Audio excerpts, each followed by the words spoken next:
Hello, hello, hello. Welcome. Let me pull up everything.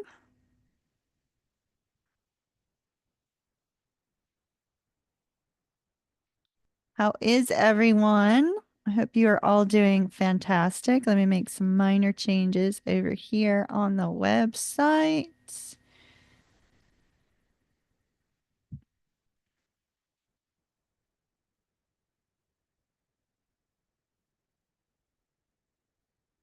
Bum, bum, bum. Hey, Keisha.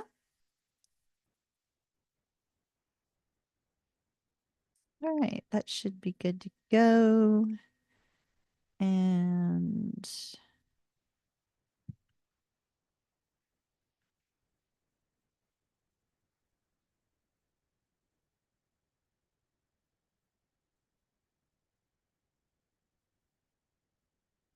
all right, I got it.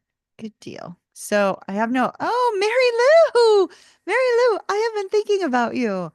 Oh my goodness. When was it? We started doing our VIP streams. There's only a couple of us that do them, but at any rate, I've been wondering, how in the heck are ya? How in the heck are you? I hope you're doing amazing. I'd love to see your face show up in my chat window.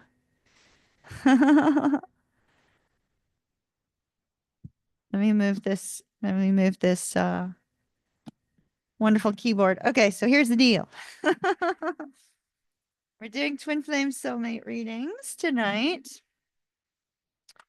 We don't have a whole bunch of them this evening, so we're not going to be staying like for hours and hours and hours on end.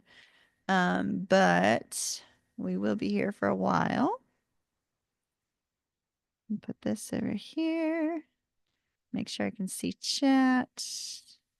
I have nobody assisting me this evening, so we're going to be going a little bit.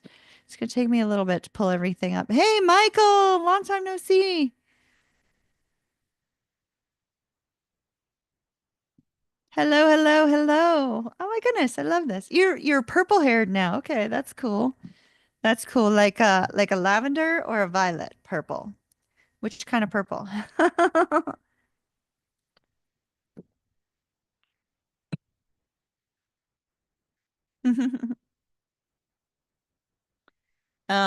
So I've got my side door open.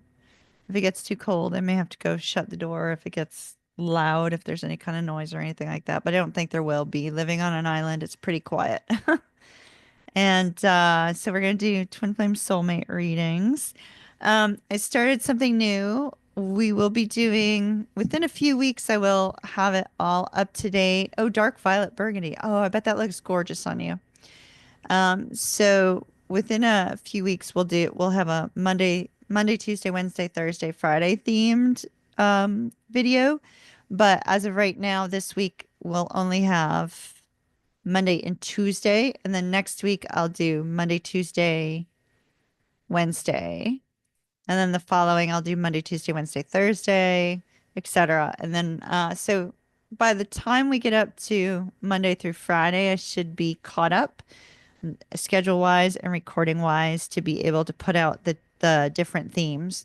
Astrology is going to be on astrology and spiritual topics. A variety of them will be on Fridays. So maybe next week we'll do Monday, Tuesday, Friday. That way we pull that one in. So Monday will be manifestation. Tuesday, tips on reading tarot. Um, Also, I'm working on the tarot classes right now. Significantly working on them. I got a lot done on them, so hopefully that will be out soon. And Wednesday will be kind of mortgage related, sort of, because I do that as well. So it'll be that one will be money related, mortgage related. And then Thursday is going to be a fun one. Since I'm bartending, I'm going to do cocktails on Thursdays. So Wednesdays and Thursdays are kind of our outliers outside of our typical normal content. But I thought it might be fun to kind of pull them both in rather than starting separate channels for them. I'd kind of like it all to be in one place. You guys, obviously, if you don't care about cocktails, you don't have to watch it. If you don't care about, learning about mortgage stuff and whatnot, you obviously don't have to watch it. But just letting you know that I will be doing those themes. And then weekends, tarot only. Only tarot on the weekends. We do need a group meditation. Absolutely. That's something coming back up soon here too. So definitely going to be doing that. I got a lot of stuff I want to roll out, and I've been trying to make sure that my schedule aligns with allowing more content. Does that make sense? I'd like to go back to how much content I used to put out so that we've got a lot of stuff to choose from. But so many of you are kind of beyond tarot that I thought it might be more fun to pull in, LOA and astrology and mysticism, esoteric topics, that sort of thing, kind of pull that into the mix also. Plus, super excited that a few of you have started tarot on social media as well. So it's tarot channels, tarot, social media accounts, that sort of thing. And so we want to give you guys what you need to kind of build on that and hopefully have some individual success for you guys. So that's another reason why I pulled in like tarot tips and things of that nature. So that's what's going on here, and that's about it. Seems like a lot, but that's about it. How are you guys doing? How are you all? So far, right now we only have 5 people signed up for readings, which is perfectly fine. So I may go just a little bit longer on them than I normally do if we kind of stay in that sort of um smaller list. That's also why I don't have anybody helping me at the moment. Oh, 6 people now. Sorry, six, six, six. Let's see.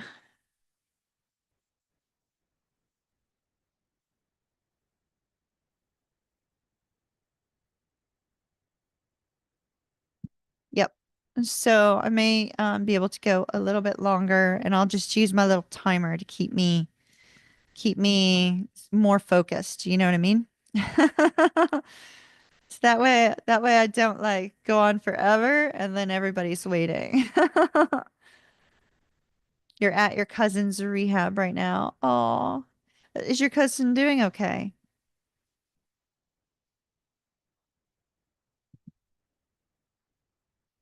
I hope your cousin's doing well. Mary Lou, send me a note on do you have a Facebook account? Because I did start a group for our old soul tribe over on Facebook, and there's many of you that we could still add over there on Facebook. I haven't been posting much on there, but now that things are starting to kind of like get in alignment, and as we roll into a beautiful 9 year. I am so excited for 2025, y'all. 2025 numerology based is a 9. And my life path number is a 9. And 9 is about, helping people on a spiritual level and, being a healer, things of that nature. So I'm like super excited about what's coming down the road in 2025. So we'll see how spirit guides and directs and things of that nature. So it should be really exciting. So so hopefully 2025 will be pretty exciting. So we're gonna start. Sandra's up first. Is Sandra here already? Let me call in spirits and then we will see where we go. All right. So give me a moment to do that and then we'll get started. I don't see Sandra though. Well, we may just have to let Sandra know that she's early and if she comes in soon. Okay. I call upon my spirit guide Fred. Guide me and direct me. Give me strong intuitive knowing. I call upon my spirit guide Cecil. Cecil, I ask that you help me to connect to ancestral energy. I call upon my spirit guide Sylvia.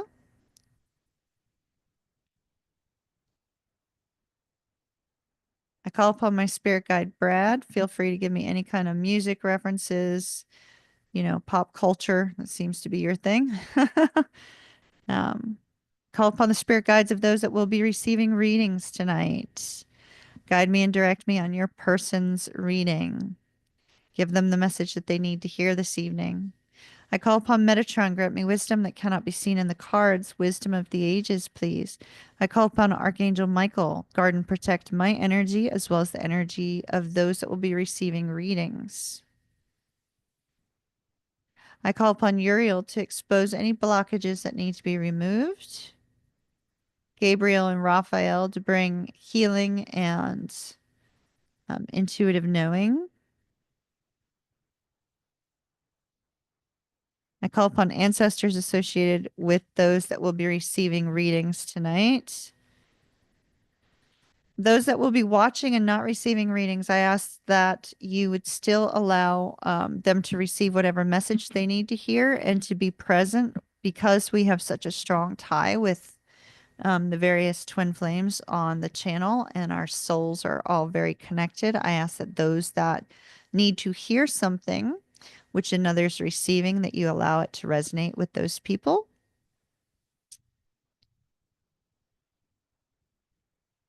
I call upon God. I call upon universal source energy. I call upon spirit. Please do not allow my energy to commingle with any of these readings. And I thank you in advance.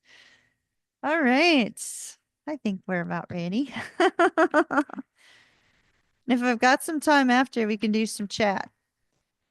So we're going to be starting with Sandra. Let me turn live chat on. Live chat, live chat. And I don't have somebody to give the list, so I'll give you what I've got so far. And then I will pause and give the list every so often. All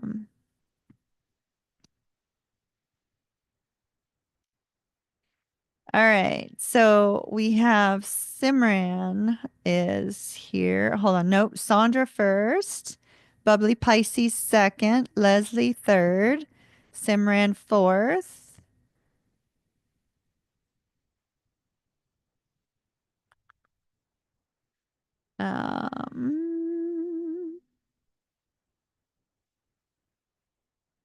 Celia's after that. Then Michael and Jessica. Sandra. Thank you for your patience. Okay, perfect. Did you send it to the Groovy G Tarot one? I've been trying to get Facebook to change my name to Ocean Moonflower on there, but they won't do it for whatever reason. So I don't know if I have to send Facebook more data or whatever. Facebook's a pain in the rump. Just to note, they are really a pain. All right, Sandra. Scorpio. All right, waiting on the Scorpio.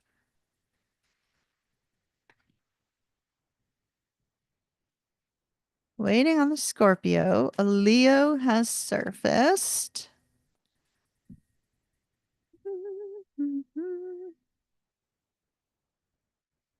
All right, Sandra, let's see what we've got.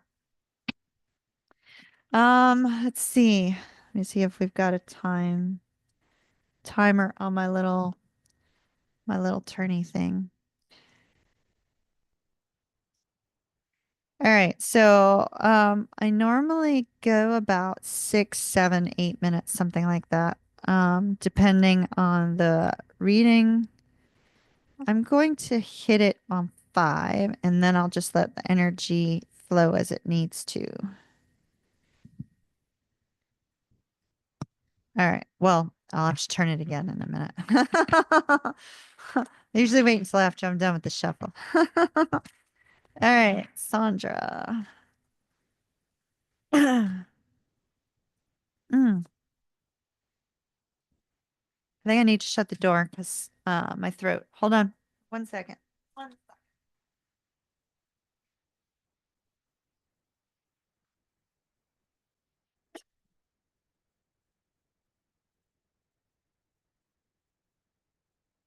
Okay, allergies.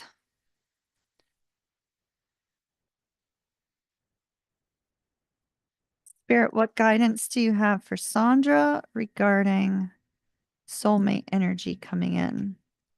What guidance did you have for Sandra regarding soulmate energy coming in, please?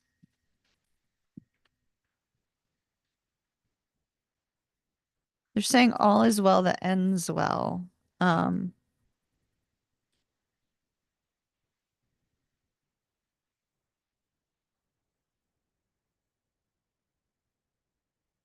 right, all is well that ends well.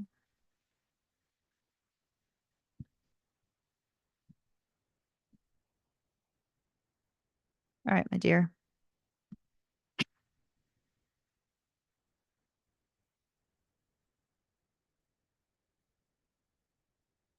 Oh, wow.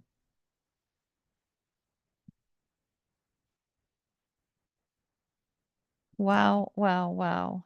Wow. Okay. So first of all, it's almost like you're being guided, Sandra. Let's talk about waiting on the Scorpio at the moment. It's almost like you're being guided to try to take a break from.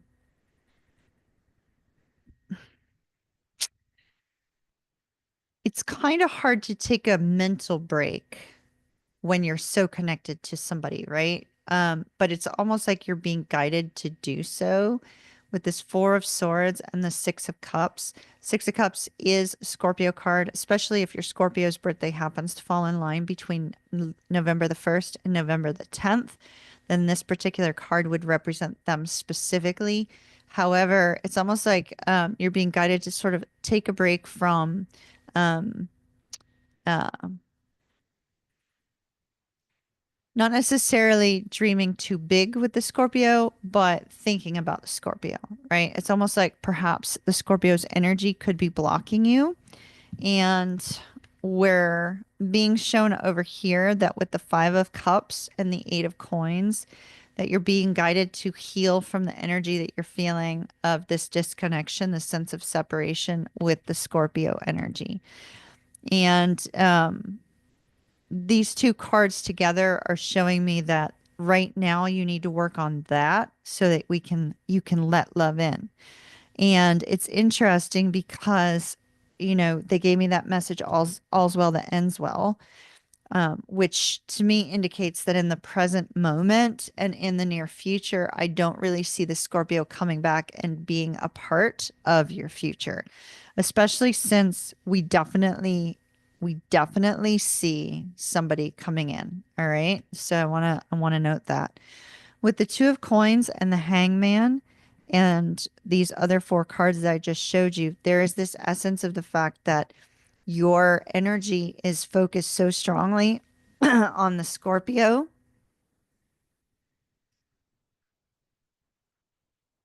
So, mm, so focused so strongly on the Scorpio that it's preventing forward movement. It's causing that imbalance that we see with that Two of Coins. Not only is it causing that imbalance with that Two of Coins, but there's a need for you to pause, reflect, and see why is that? Why is this person's energy affecting you so much? Because I see that it's not necessarily like, you're pining and putting your life on hold. It's just that your thoughts are prevailing around this particular Scorpio. They probably could pop into your mind pretty much everything that you're doing with that Six of Cups showing up. And that Six of Cups in this particular deck is very cluttered with a lot of different things, right?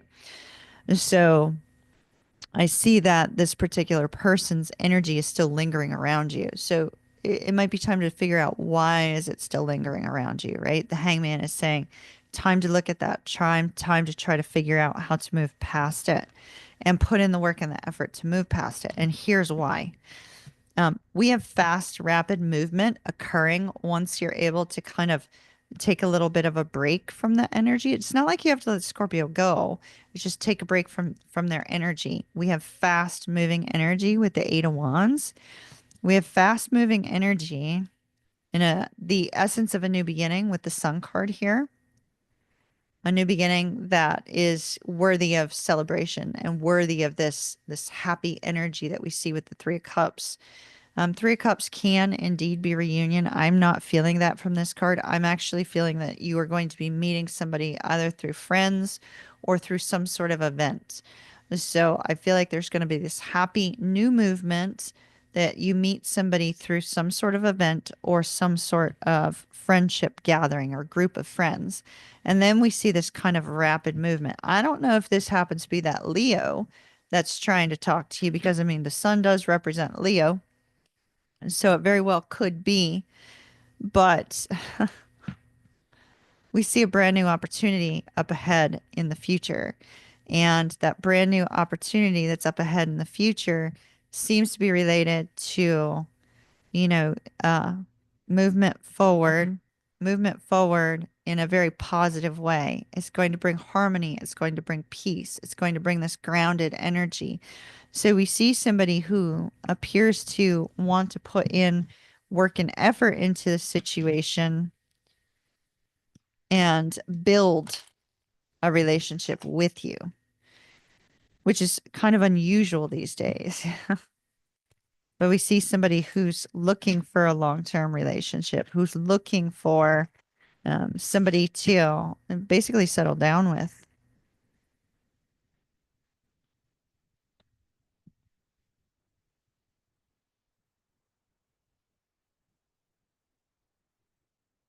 Ooh, wow. Karmic relationship in the reverse. And talking came up. I'm kind of wondering if this is that Leo. This could be this Leo. The Leo that's trying to talk you up, chat you up. This may be this person, especially since they're mentioning, talking. And the fact that karmic relationship came up in the reverse tells me that the person coming in, like I said, they're looking for something long term. They're looking for somebody that they can build a life with. And so I feel like it's like you guys are going to be in the right place, right time. It does feel like you're going to be at an event, or you could be out somewhere for some sort of gathering with friends, or it's kind of like that energy of you're with a group of people and you suddenly meet this person and you just kind of naturally vibe together and naturally build something through communication. The Four of Wands and the Ace of Coins really tells me that this has the potential to be something quite beautiful and to blossom into something quite beautiful. Not sure if there's a particular reason why maybe you're kind of like with the Leo. But I may talk to them a little bit more, try to get to know them and see if perhaps that Leo is who's showing up here, since they are pointing to somebody that you're talking with or will be talking with. The energy of the Scorpio, though, is a life lesson that needs to kind of be learned to kind of help you move forward. You don't want that energy blocking something really beautiful coming in. And it looks like we have something beautiful coming in.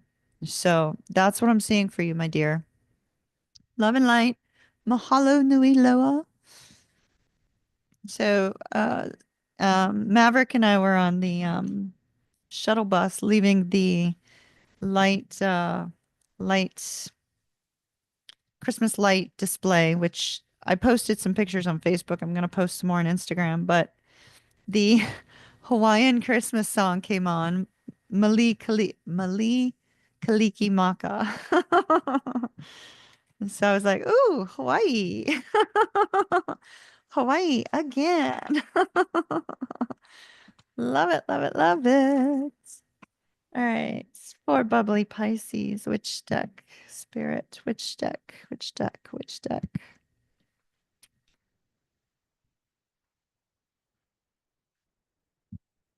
Mali Kalikimaka.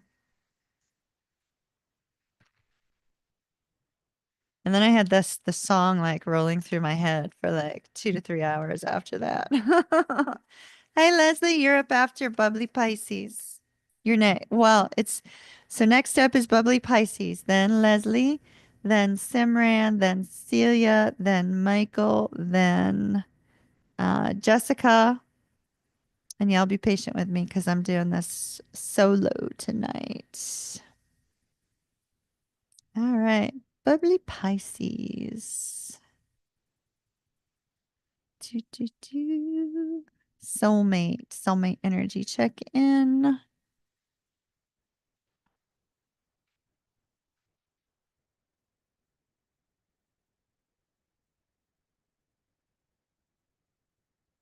Oh, did you guys let I need to actually have more time to be able to make the videos more interesting and figure out how to show the astrology stuff without it like looking the way it looked. But do you guys want the astrology information regarding like the astrological movements? I mean, I do, so I'm still gonna do them, but if you guys do, then I'll try to figure out how to get it set up properly so that it, works a little bit better.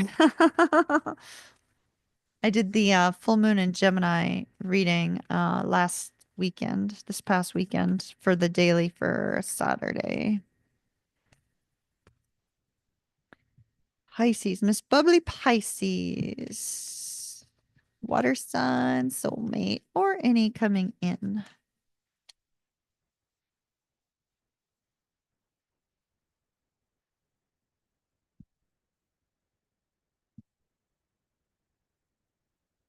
Right. Bubbly Pisces, do you want me to look at that specific? Uh, I said any coming in, but it'll depend on if you want me to look at that specific one, I'm going to do a specific spread. Otherwise I will let energy lead.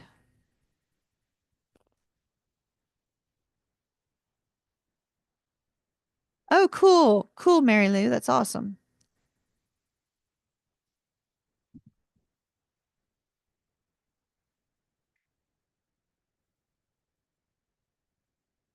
Okay.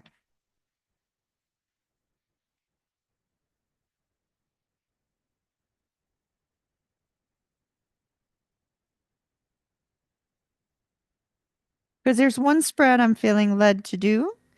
In the present moment, I normally kind of like let energy flow unless it's twin flame reading. I do a specific spread on, but I was feeling led to do this one on that Scorpio, so I'm glad you said so. Okay. But I mean, if you didn't want to hear it, I would have moved on. Bum, bum, bum. All right. So overall energy, we have the Six of Swords for you, which is, an energy of kind of moving on. Doesn't necessarily moving on from this person, but moving on from the energy. Challenge between you is lack of movement. Ultimately, we already know that. So what I wanted to see specifically is I wanted to see what this person's energy was towards you in the present moment and what your energy is towards them in the present moment. All right.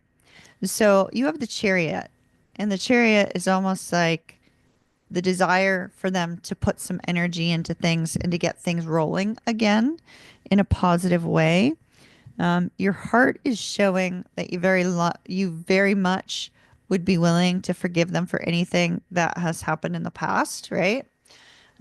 You've been very patient with them. I love this particular temperance card because he's sitting there with the moon and the sun, and it's kind of like the yin and yang. But it's almost like it attempts to make the energy look like it's trying to flow like the yin and yang, symbols. However, in the infinity symbol, but there seems to be like the flow has been interrupted by something, right? So it's almost like the flow of your connection has been interrupted by something and it had sent you into this separation. So I see this energy of this desire to bring about peace, bring about a sense of forgiveness, and bring about a sense of togetherness again. Your biggest desire is literally for them to take a step forward. But it's interesting because this particular Ace of Wands focuses very strongly on the third eye, right? And so the focus on the third eye, I feel like you're already connecting with this person. You may be seeing them in your dream state. You may be seeing them, you know, almost like out of the side of your eye, when your place is like, oh gosh, did I see that person just now? Or did I hear from this person? Or why does this person remind me so much of the Scorpio? And so I see a strong focus on your intuitive knowing with this person. Like you're getting strong intuitive pings from this person. And there's a reason for it. It's interesting because they too have been thinking about you. And so I feel like anything that you're picking up from them coming into your mind, things of that nature, is because you are on their thoughts, you are on their mind. They have the Empress when it comes to you. It's almost like they see you as this like incredible woman who's, got life, life flowing to them in the way that you wish it to happen, and things are working in your favor, and you're kind of like the end all be all of women for this person. Does that make sense? It's like you are that beautiful trophy person that they would love to have on their side. And with the Empress, they see you as super empathetic and super sweet and super nice and super kind and super loving. And there's a focus for them on those aspects of you, that loving nature, that kindness, that tremendous connection that the two of you have. Now, they seem to be in deep thought and reflection. Our King of Swords he's usually the man with, authority, Mr. Integrity, Mr. I'm going to tell you the truth at all costs because the truth should always prevail. But in this deck, he's in reflection. He's thinking. He's not actually acting, which I find to be interesting because not only is he thinking, but we have the raven up here representing mysticism, right? Mystical things.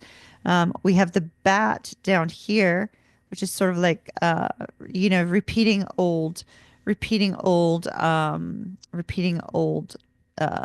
thing, or replaying old things that have happened in the past, perhaps. We have the owl, which would represent wisdom. And so we have all these birds. You may be seeing a lot of birds lingering around, or you may in the very near future. These particular birds are kind of directing his steps with regards to you. They're directing his thoughts with regards to you. And so he's in deep reflection about perhaps what he's lost because of this incredible loving nature that he sees you as.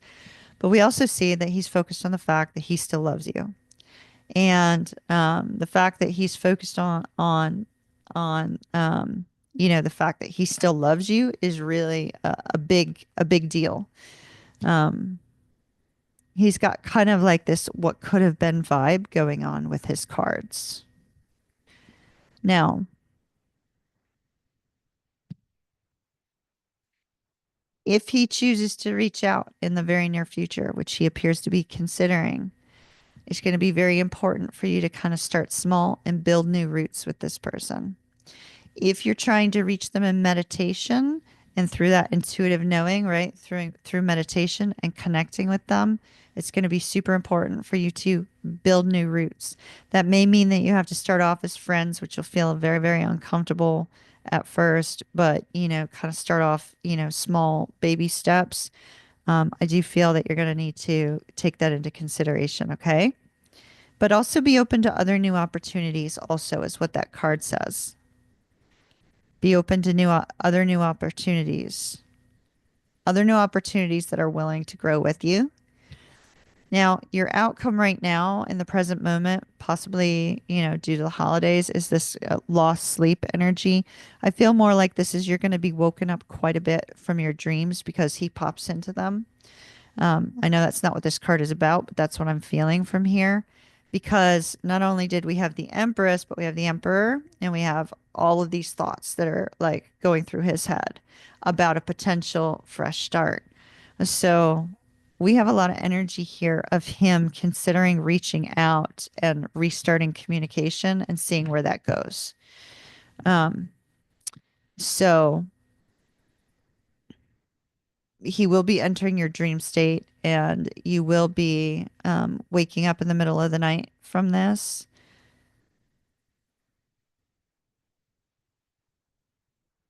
Possibly over the next 10 days, you'll probably get more of that. So keep me posted, but his energy towards you is really beautiful right now. Maybe you'll get a nice Christmas message. It's always nice to get a Merry Christmas or Happy Hanukkah or, what are other holidays this season? There's like 4 or 5 of them. Maybe you'll get a holiday message. You're up every day for work around 4 a.m.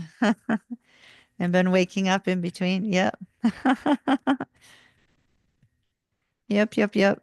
Try not to linger too much on the thoughts because it seems like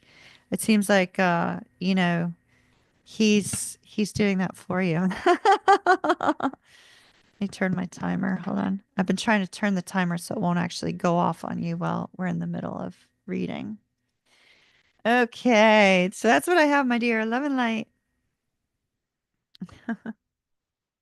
Leslie, Leslie, Leslie. So current list is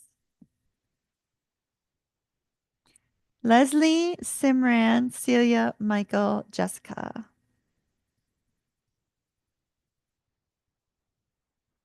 Twin flame, Capricorn, Aries, twin flame. Which deck? Which deck? Which deck?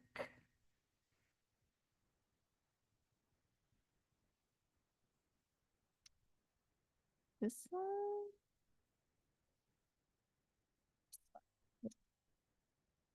No, that one. There's the one I was looking for. You're very welcome.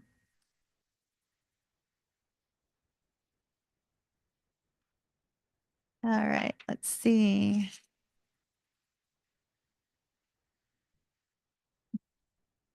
Leslie and the Aries twin.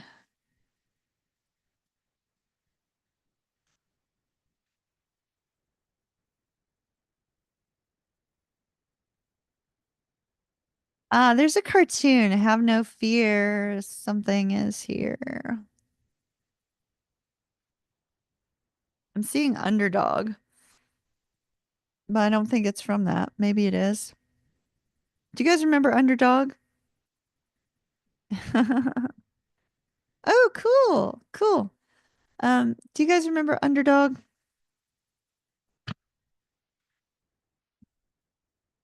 I'm hearing like a Saturday morning cartoon voice saying, "Have no fear. Blankety blankets here." Can't remember though.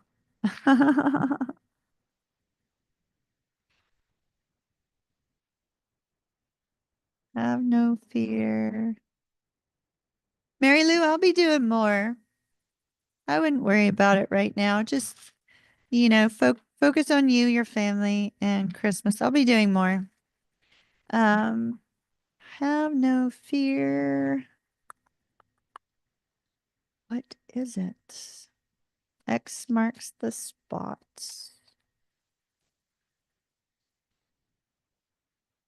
All right. Leslie and the Aries twin, please. Leslie and the Aries twin.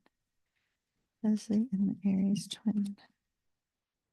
It is underdog. Okay. That's why I'm seeing underdog then. Have no fear. Underdog is here. Okay. I don't remember this. I don't remember the cartoon. No fear, underdog. Okay. Let's touch on that before we I'll hit that for 3. So let's touch on that before we dig into the twin. So, um, so I was getting, have no fear. Blank was here, but I was seeing underdog flying through the air. I'm not sure what this has to do with, Leslie. Why underdog? I don't know. It might be something to kind of have some fun going down a rabbit hole on. However, comma, they were very specific. Eight of Swords, fear. Nine of Swords, fear. I don't know if this is your fear or if this is your twin's fear. Um, this is, nightmares, staying up at night, losing sleep. In this particular deck, it really looks like a nightmare. It's like somebody's watching you. Um,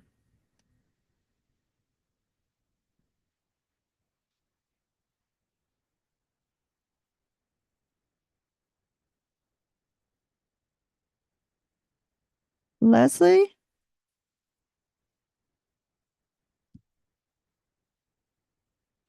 please be careful when you're out and about. Um, I- please be careful when you're out and about. I do feel like this is they're really focusing me strongly on this guy's face, watching this woman in the darkness. And so I'm just asking you, like, if you go out shopping for Christmas, please park under bright lights. If you go run any errands at night, please park under bright lights close to the door of whatever stores you might go to. Please just be careful because I'm actually getting more of a message of the fact that you could draw somebody's attention that you don't want to draw attention from. Um, and I'm getting more of a warning vibe from these cards now, looking at them and being so intensely drawn to this face. I just feel like this is kind of a warning so that you can avoid a problem, if that makes any sense. Um, and you're an attractive woman, so you probably would attract attention um, when somebody's doesn't have the right intentions. So please be careful. If you go out drinking for partying or anything like that for the holidays, either at Christmas or New Year's, please make sure that you're with people, and that you don't put yourself in any kind of situation where you could be in harm's way because I'm feeling more like this is a warning for you. All right. I don't mean to try to scare you. I don't want to sensationalize it, but I've been reading for you for a very long time, and this doesn't feel anything like your energy or your twin's energy. This feels like a warning. So we're gonna retire this deck for the night. We're gonna take this deck. We're gonna put this deck over here. We're not using this deck for the rest of the night. And yeah, we're not using that deck. In fact, we're gonna spray some sage stuff. Careful of the reindeer. Okay. Um, yeah, be careful. That was weird. Didn't like that message. If you have mace, carry it.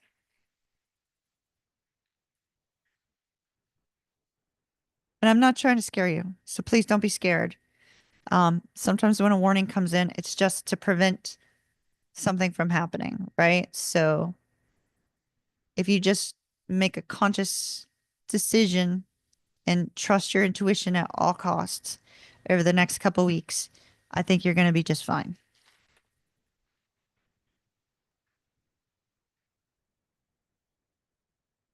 All right. Now let's get to Leslie and the twin. Leslie and the twin. Please get rid of that yucky energy. Thank you for the warning, Spirit. We appreciate it. Everybody be careful. All right. Oh, okay. Gotcha. Gotcha. So you're probably feeling what I was picking up on. Yeah. All right. Leslie and the Aries twin.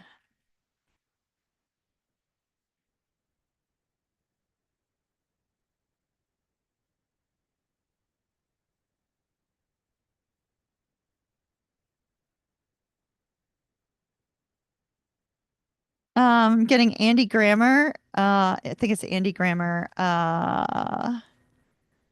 Don't Give Up on Me. It's a song. It's a song.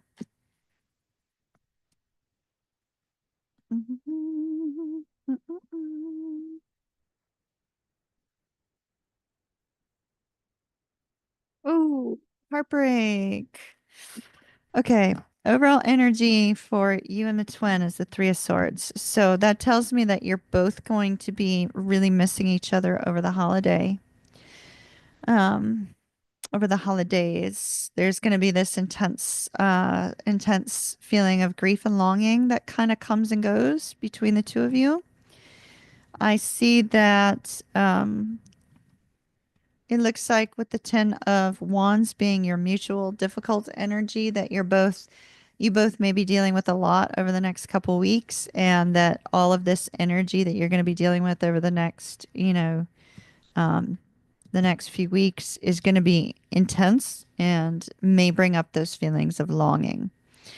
So, regarding let's start with you. So, your energy is that of the 5 of cups and in terms of your challenge. And so I feel that with the 5 of cups, you don't you don't strike me as a person who falls heavily into these states of lost hope. So it could be that you may be dealing with someone over the next couple weeks that is draining your energy because of their own personal issues, their sense of loss, their sense of difficulty. And this particular energy, I feel, is going to sort of detract you or take you away from the energy of your twin.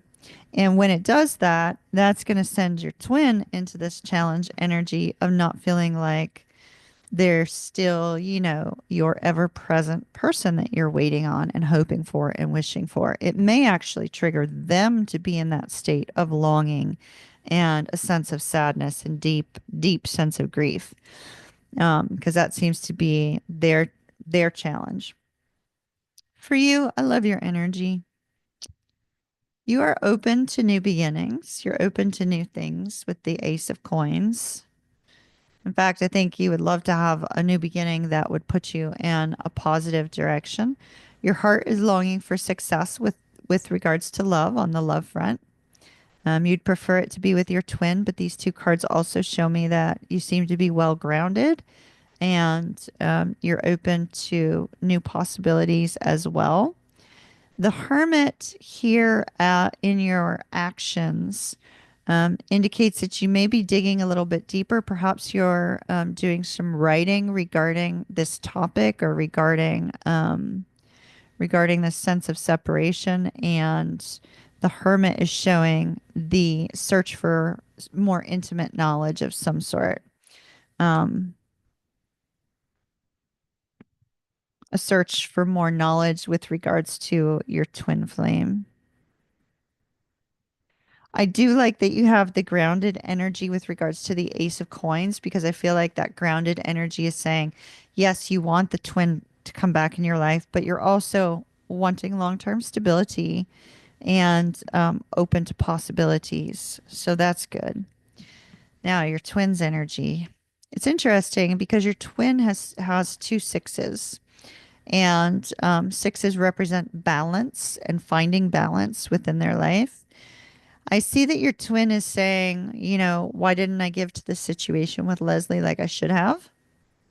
With the 6 of Coins here in their thoughts, that they should have given more time and energy to you rather than cut you off.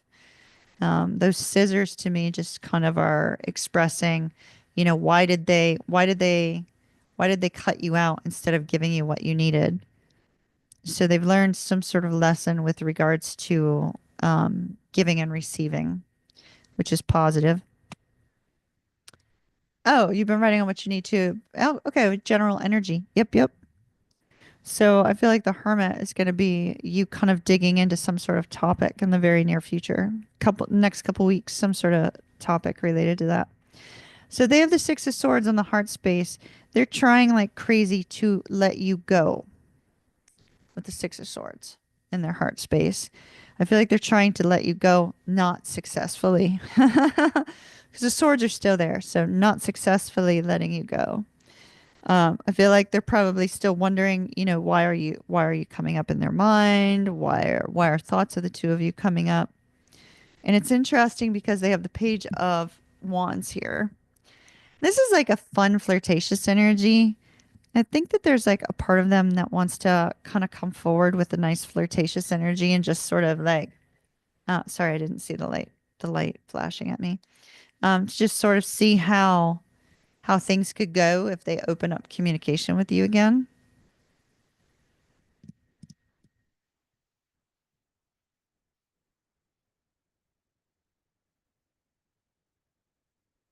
There's a strong focus for me on the gold adornment on this Page of Wands.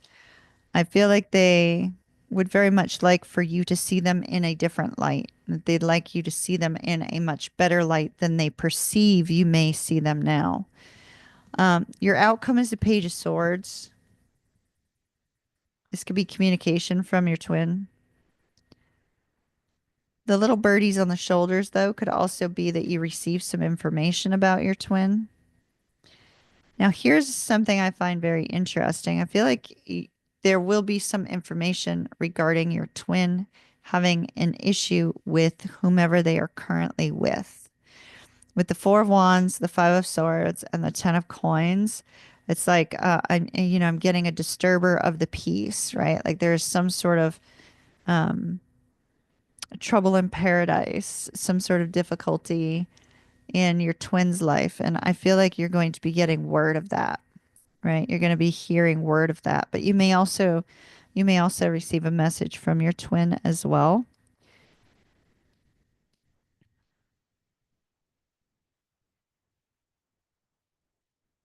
But I do feel you're going to hear there's some trouble on the home front for your twin flame. Lies and deception that are showing up here with regards to a long-term committed relationship do indicate the potential for some sort of strong betrayal, infidelity, things of that nature. So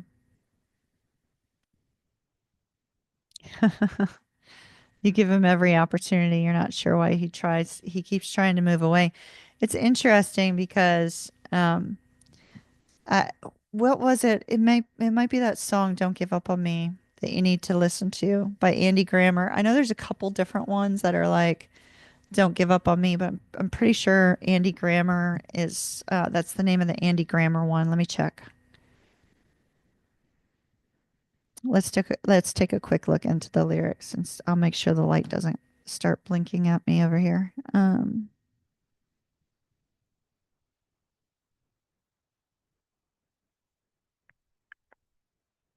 There's another song popping into my head right now too, and I'm hearing the beat, but I can't place it.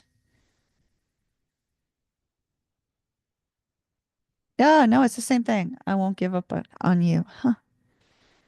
I won't give up on you. And it's a different song. It's not the same one.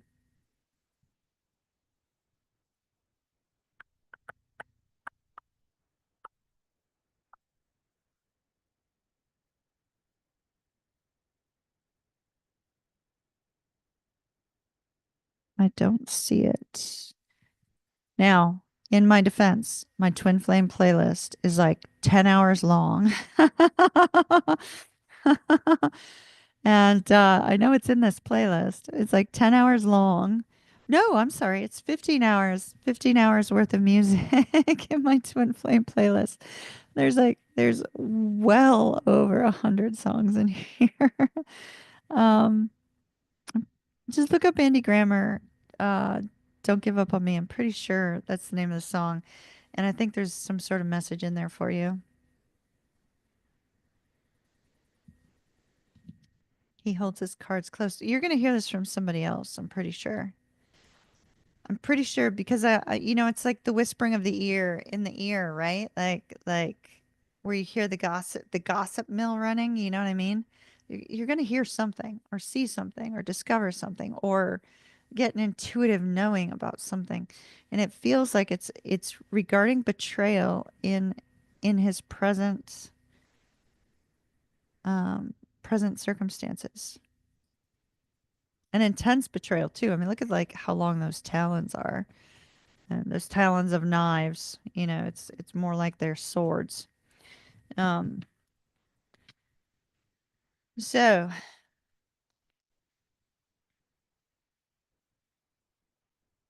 and the other one, there's two of them.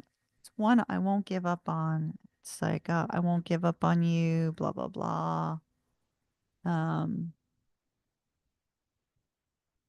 Yours is 9.5 hours long.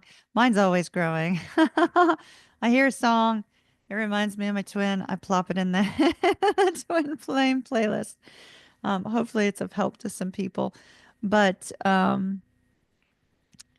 what is the other song I'm hearing? If I remember it or if I run across it, I will send you a note on Insta. I will send it over there.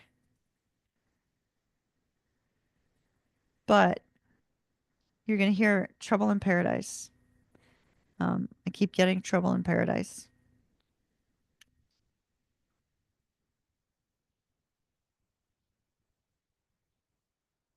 Trouble in Paradise.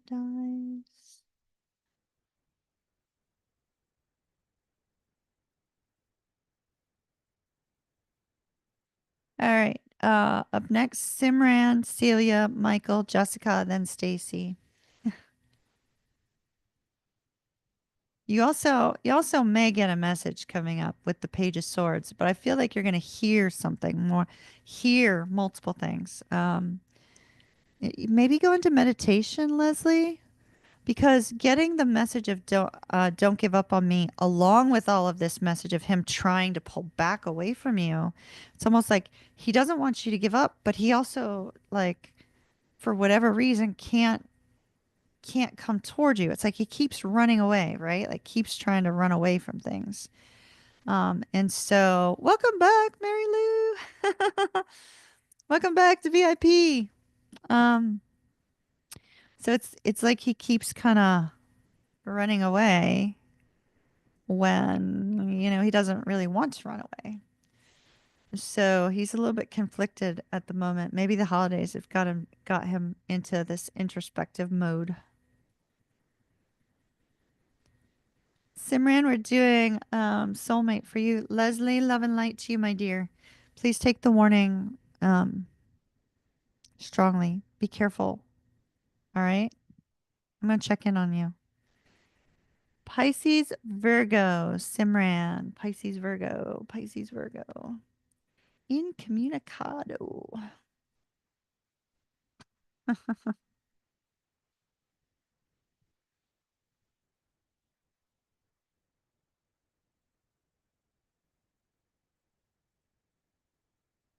Leslie, I feel like there's another message trying to come through for you, and I'm not sure what it is at the moment because it's not coming through, but it doesn't feel like it's trying to come through with regards to the cards. So I'm going to meditate on that, and if I get anything, I will let you know because I just feel like there's something else. There's something else. Does that make sense?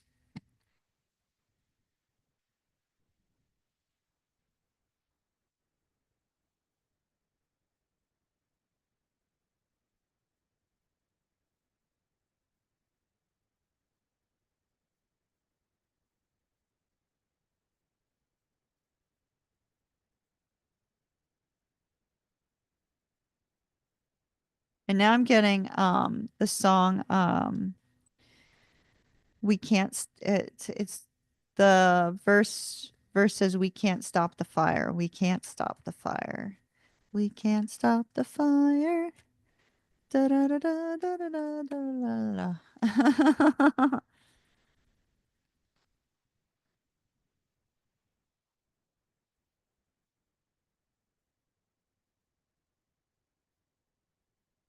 Well, I'm discombobulated. We lost a card. So there's definitely something that needs to come through for Leslie. Takes the card.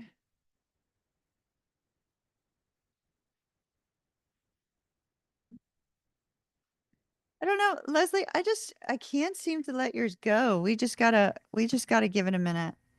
I am getting we can't stop the fire, and that constant "don't give up on me, don't give up on me" message keeps coming through, and then he's got the card of trying to leave the connection behind.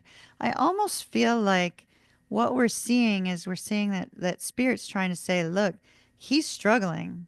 Like he's struggling to let you go. No matter how long you guys have been in separation, no matter how long you guys have not been chatting, he's struggling to actually let you go. And there may be this question of why did I run? Why did I not give her what she needed? Why did I not do X, Y, or Z? But yeah, I'm getting strong chills on that.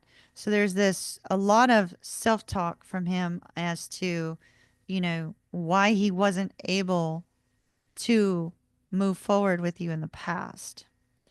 And so there seems to be a strong focus on that. And so he seems to be in major, like almost a major um, um,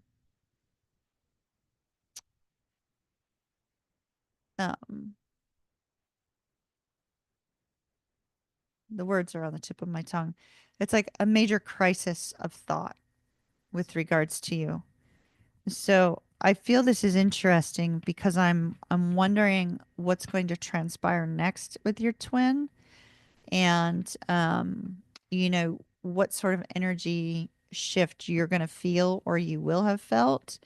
So please keep me posted on whether or not you hear from him or hear anything in the next couple weeks, because I feel like there's significant energetic movement within him regarding the connection. And maybe he's starting to fully realize exactly what the connection is or was. And that's why we had, I mean, right now I'm thinking very, very clearly, speaking very clearly, but in that moment when that message was trying to come through, it was like a brain fog, right? And so I feel like, the biggest problem he's having is he can't let you go. Doesn't matter what he's doing right now. He can't let you go. Like his heart is still fixed on you and he's trying to. And so it's possible that he's trying to because he realizes that, if he wants to move on and be happy in life, he's only going to be happy if you're in it, right? So it's kind of like his heart wants you, but yet he keeps kind of like trying to move on from it. Does that make sense? All right, that's what I have for you, my dear. Love and light. Mahalo nui loa. Yep, that's what I have. All right, the message came through. Finally. Simran, my dear, Pisces Virgo soulmates. Pisces Virgo soulmates for Simran.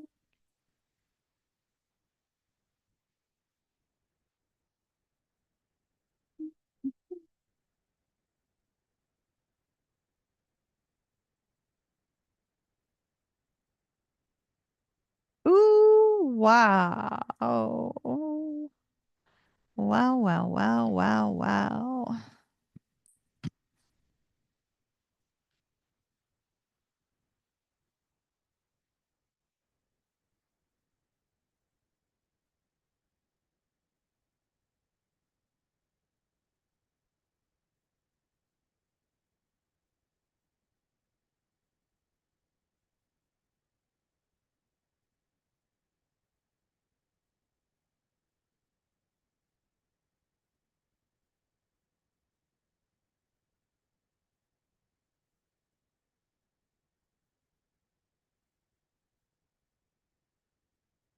Hmm. Okay. It's interesting because the bottom of the deck for for you, Simran, we start out with the energy of the star, but underneath that is the moon.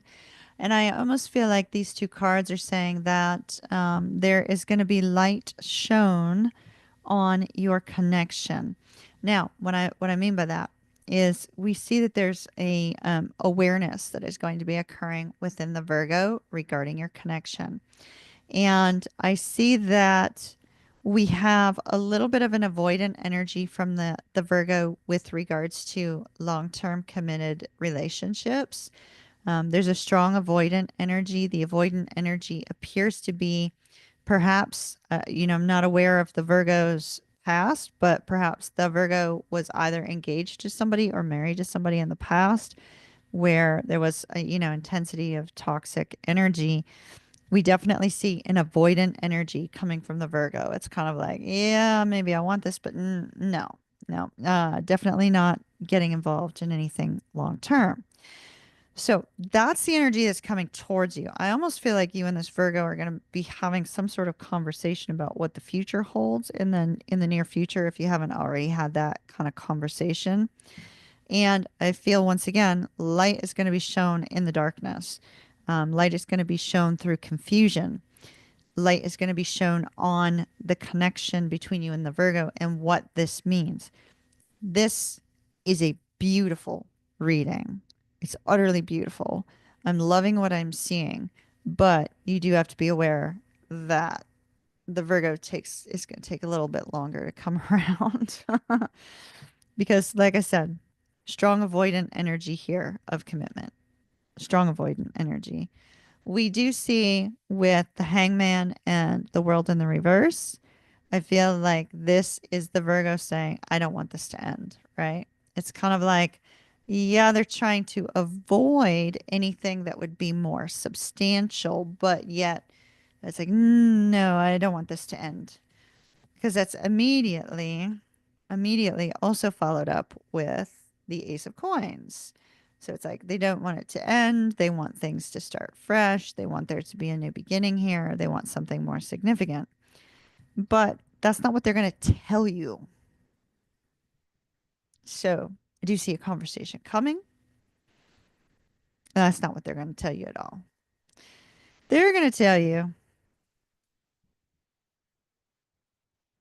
I just want to be single. He got divorced recently. That explains it.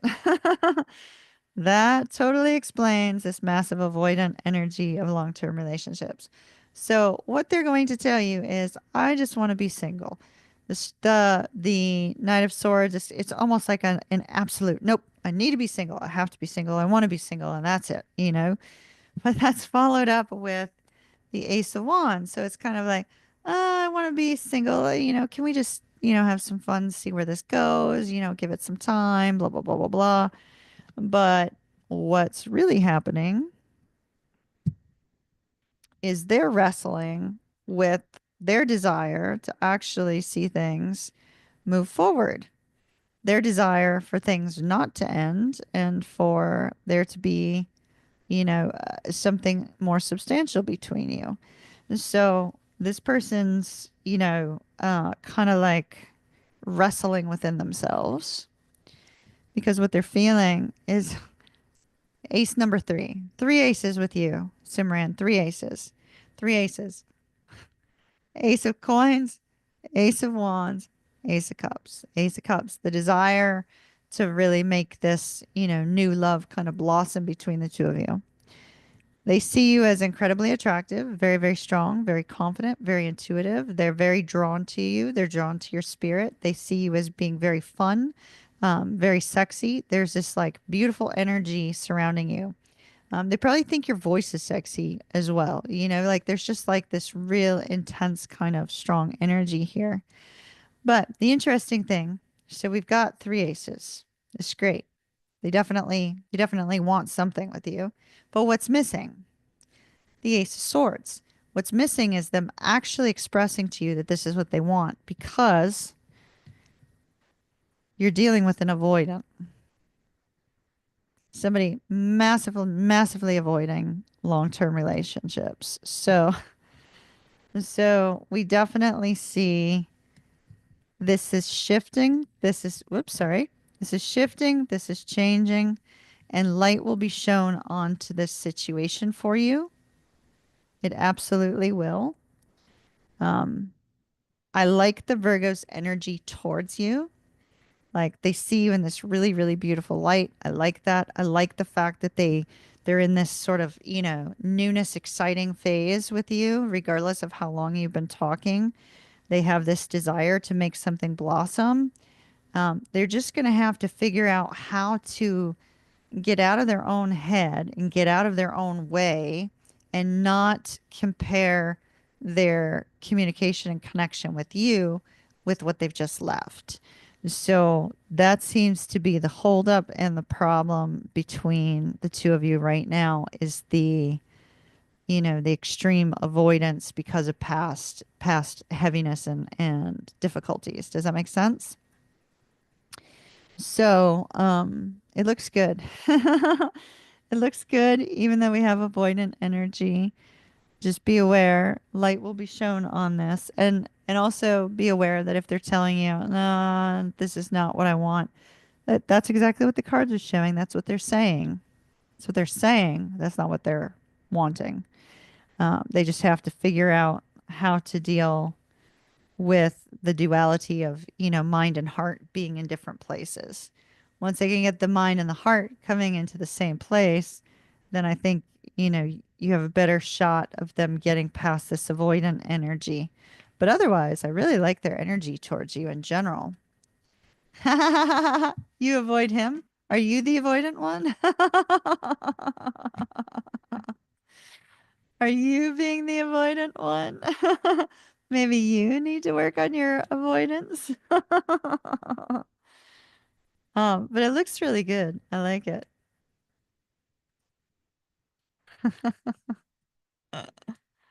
That's funny.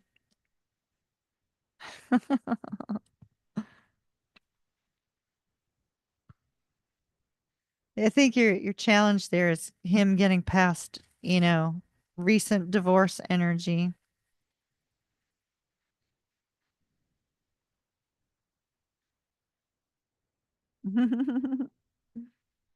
That's all right. You work on yours too to attract him. Okay, so well, that's necessary. But I feel like he's avoidant of relationships. Does that make any sense? Like your avoidance is a different kind of avoidance. Um, his avoidance is long-term relationships, bad. You know? Long-term connection, bad. That kind of avoidance. So that's your challenge with him is kind of getting past that. Once you get past that, you should be fine because things look really good there. They look lovely.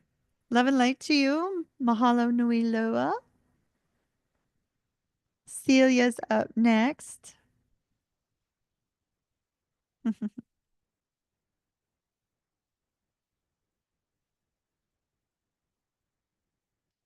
All right. So we've got Celia, Michael, Jessica, Stacy, Mary Lou. Celia,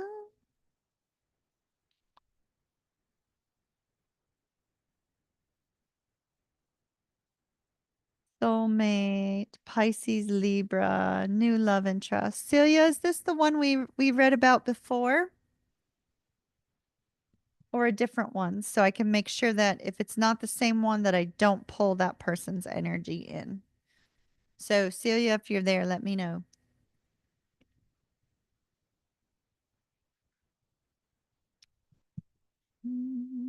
Celia, Celia, Celia. Which deck?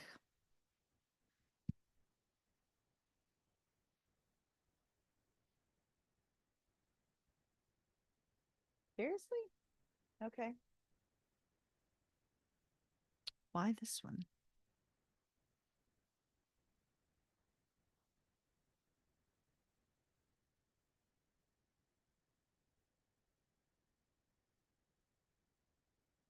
All right.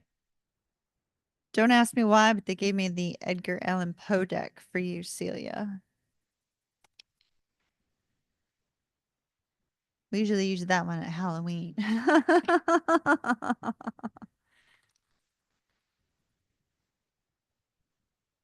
Celia and the Libra.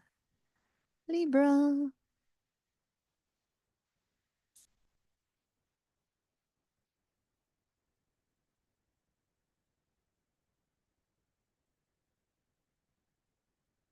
Celia and the Libra. New love interest or acquaintance.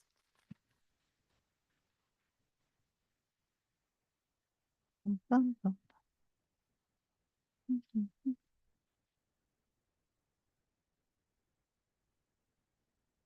What is that from, Brad? What is that from? What's that reference?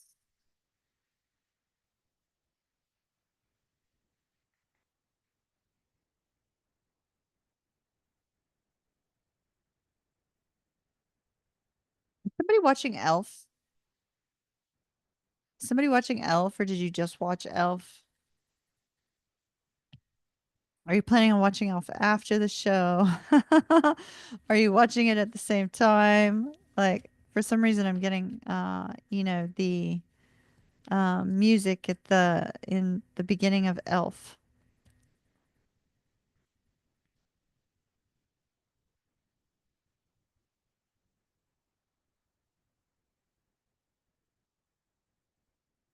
Celia and the Libra. Maybe the Libra's watching Elf.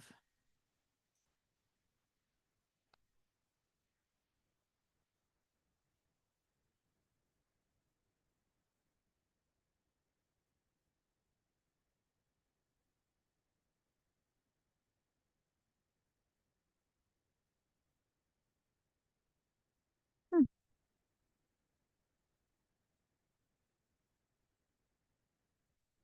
My.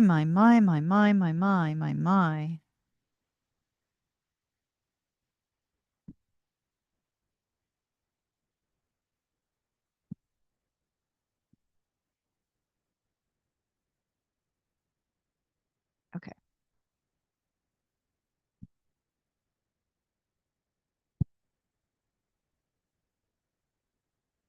Okay. Bum, bum, bum. Ace of Cups is the overall energy.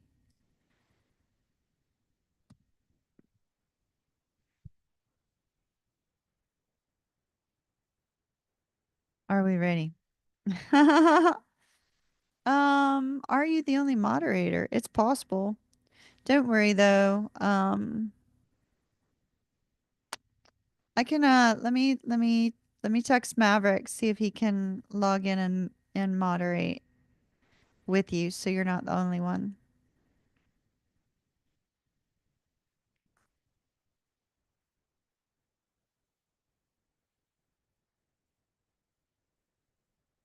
If he's around, he'll do it. Hold on.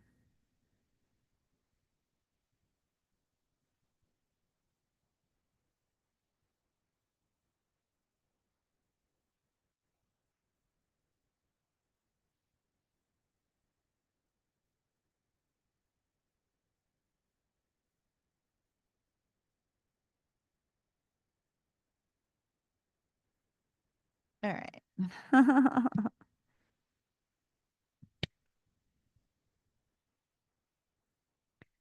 Okay, so Celia, here's the interesting part. So your overall energy is that of the Ace of Cups. I love this. Ace of Cups, absolutely beautiful energy. So, that could be indication of the fact that there's sort of like this new blossoming flirtation between you and the Libra, or there's, desire to start something new. Oh, we got some really interesting cards that came out for you. Now, for some reason, they guided me to the Edgar Allan Poe deck. The interesting part is the way that Spirit placed these cards down. There is a distinct card with a challenge, two distinct cards with a challenge, and then a challenge on another card. They all literally came out in challenge positions with these cards. There's a really intense card towards the end as well. So I just want to let you know that there's an intense card. So I don't feel, let me just jump to the end. I don't feel that you are necessarily the only one that has an interest in this Libra in the moment. I feel like there could be some competition. It's possible the Libra may be talking to a whole bunch of other people. They definitely seem to have a very large circle of either friends or circle of people that they're in communication with. And they also seem to be very quite charming. and a lot of people are taken by their words. Doesn't necessarily mean that they're all wanting his attention romantically. Does that make sense? So, interestingly, you have the Queen of Cups, and the Queen of Cups is the challenge position is the Knight of Wands. I like this because I feel that with this Queen of Cups, although you're very loving and kind, you are not allowing yourself to be put in a position where you're going to entertain somebody who's looking for a good time. So you're looking for the real deal. You're not looking for, fly by night sort of thing. So that's positive. That's a good thing. But it could also be slightly affecting your self-esteem with the Queen of Cups being slightly negatively aspected by this. In other words, you may be feeling that, that good men are kind of hard to find, or, kind of have a sort of a negative, a negative kind of outlook on things at the moment, if that makes any sense. And with this kind of energy here, there's a strong prevalence of internal difficulty. Okay. This is where it gets kind of interesting. So we have the Hermit, but look at how these cards are. He's looking over there at her, watching her, saying, what's she doing over there? You're kind of like doing your own thing. You're not really paying as much attention to him as he is to you. So I definitely see that this Libra has got a very strong curiosity about you. And not only is it a strong curiosity about you, but we have the Five of Cups here. I feel like this is Spirit saying he's currently not in a relationship with someone, and or Five of Coins rather. Currently not in a relationship with someone, and he's kind of keeping his distance at the moment. He's just kind of assessing the situation. He's just kind of, it's sort of like a watch, wait, and see kind of energy. Justice is his challenge. Um, It's possible maybe somebody didn't treat him fairly in the past. This particular card, I'm ignoring what the card actually is, and we're looking at therapy here. I feel like he's very likely talking to a therapist about a past issue that did not go in his favor. And what I mean by that is potential, relationship trauma with regards to family anxiety, depression, or some sort of difficulty from the past. With the Justice card also coming out here, I don't know if it's possible, but there is the potential that somebody could be dealing with a legal matter that could be affecting, his thought process as well, or he may know somebody who's going through very hard times in the present moment. But he's watching you. He's keeping a watch on you. He's very curious about you. So what I'm seeing here, I love this. This is that joyful, gleeful energy. It's the Temperance card, but ignore that. We're looking at this woman kind of dancing, having the time of her life. And I feel that your best course of action with this person is just to be playful and friendly and, kind of show that playful, friendly vibe, because there's something about this that is going to trigger this longing and desire in the Libra. I mean, look at all that fire around this king. Look at the fire. Look at the fast moving horse. It's sort of like something about you just being your joyful natural self and kind of, having this beautiful, fun energy about you is going to trigger this intense sense of desire from the Libra. Now, we have the Seven of Swords here.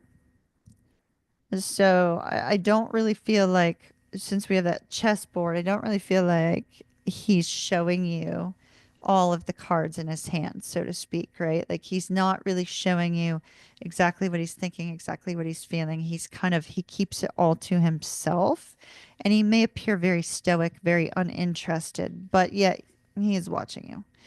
And then we have the Hierophant here, but notice the mummy is all wrapped in whatever mummies are wrapped in. Whatever mummies are wrapped in, he's protected, right? It's almost like he's afraid to kind of come out and come forward and get involved because ooh, some bad things could happen. Death card is right after that. Death and the mummy right there together.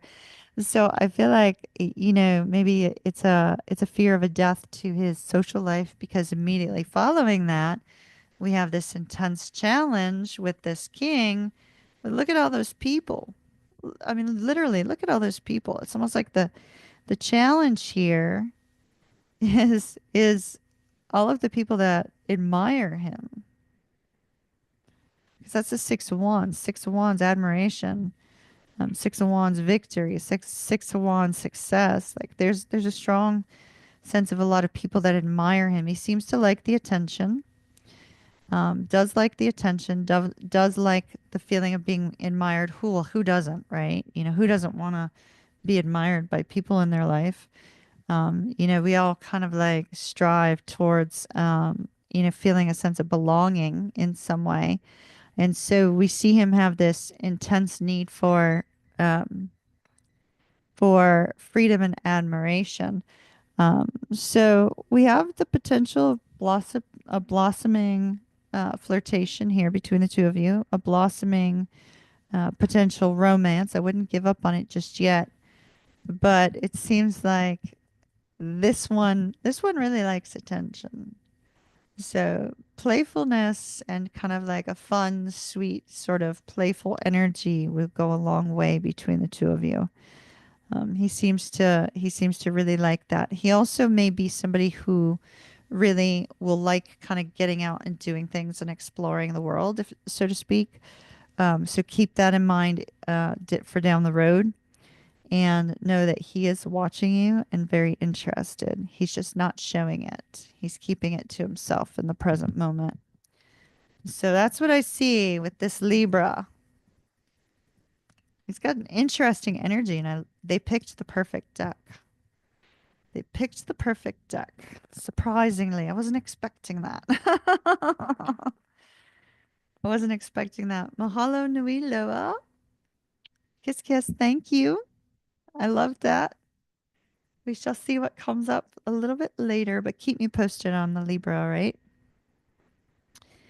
Let's see. Who is after Celia? Michael. Oh, that's why they got me this deck. Okay.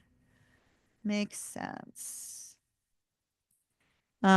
Michael, they had already sent me to the deck for the next person, and it was this one, and that makes perfect sense to me now. All right.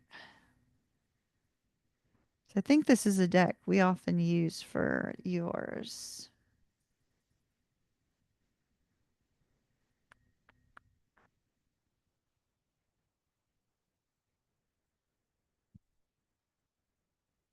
Leo, Leo, Leo.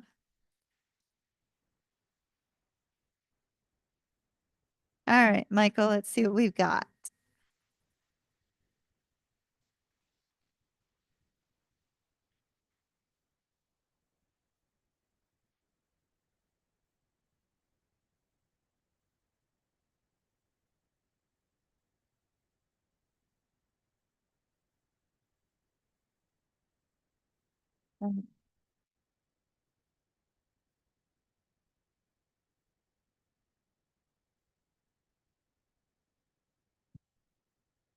Michael and the Leo, please.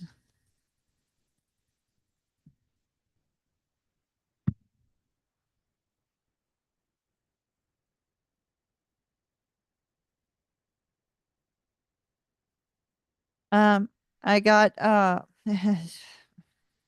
be brave, but I mean I know it's a Leo, so I'm not sure if that's why they were showing me that. And the number 77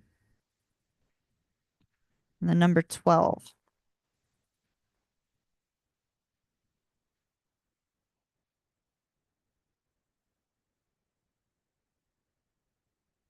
Michael and the Leo. None of these are flying out, so we're gonna be Splitting the deck.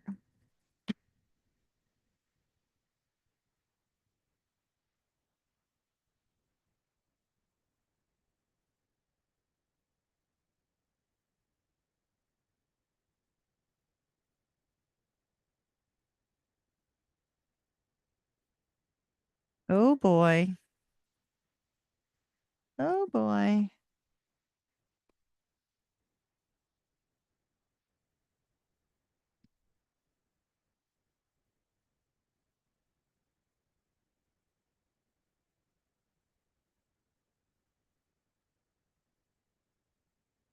There's a lot of twinning energy between the two of you. Interesting. Five of Swords in the reverse came up. Five of Swords in the reverse is actual truth, right? Truth. Um, Truth and honesty and I mean it can also be it could also be a very cutting energy, but at the same time it can be a reparation of a problem, a past problem, like repairing a past issue.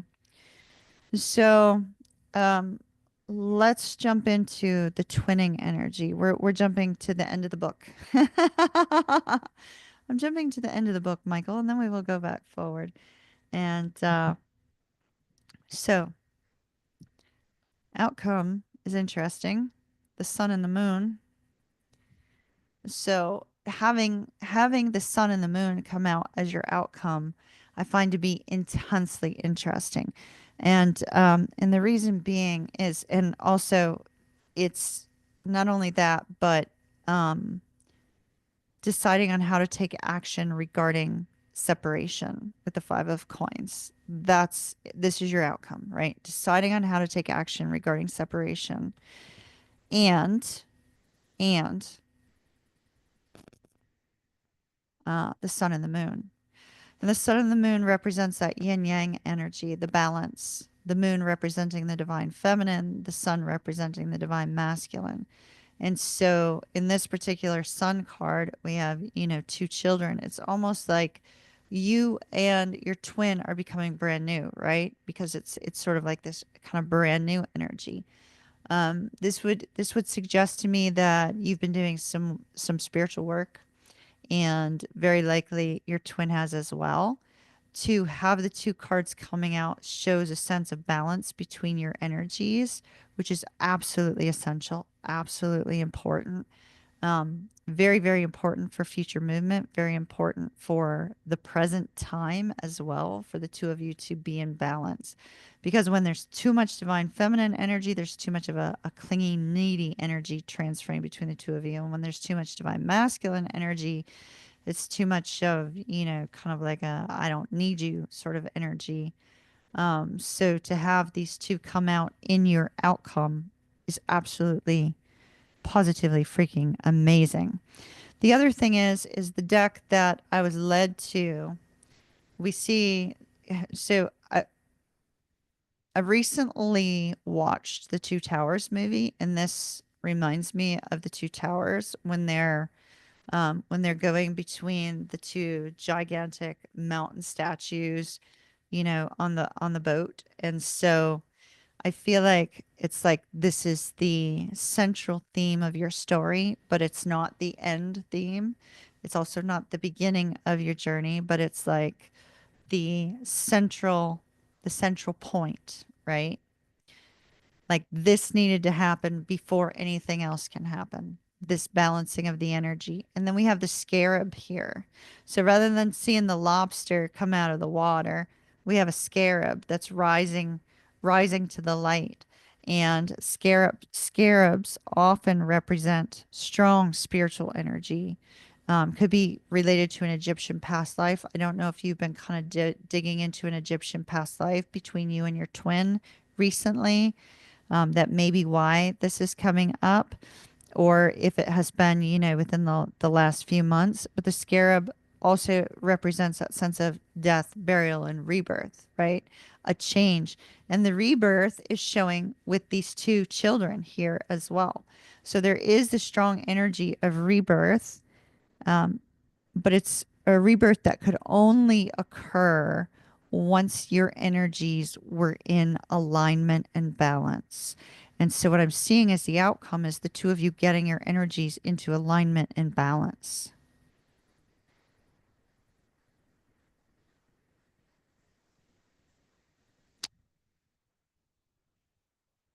They're pointing out the void, the void, the void. What deck was that from? The void.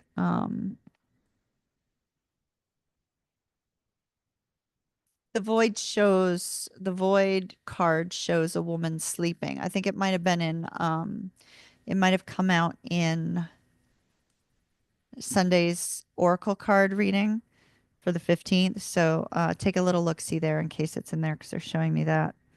Interesting. The mutual challenge that you have is the 10 of Cups. And that could be, that could be another love interest on the, in between you, but it could also be a sense of dissatisfaction with life or dissatisfaction with some aspect of your life in the present moment that you both may be going through some overwhelming emotions or some difficulties in the present moment. And in this space, that may also be why you're both in strong need of balancing out this mutual energy between you.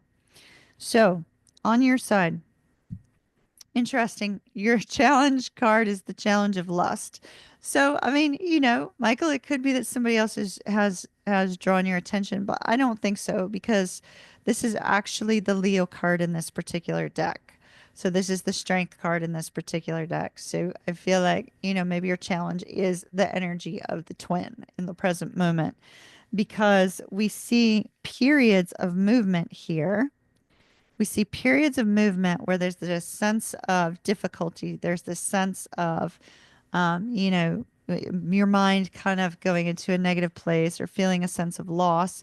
But it's also offset by this tremendous energy of our Prince of Wands here, who is like with the lion. See the lion? It's like you are utilizing the energy of your twin, the divine masculine energy of your twin to power through in some way in your life.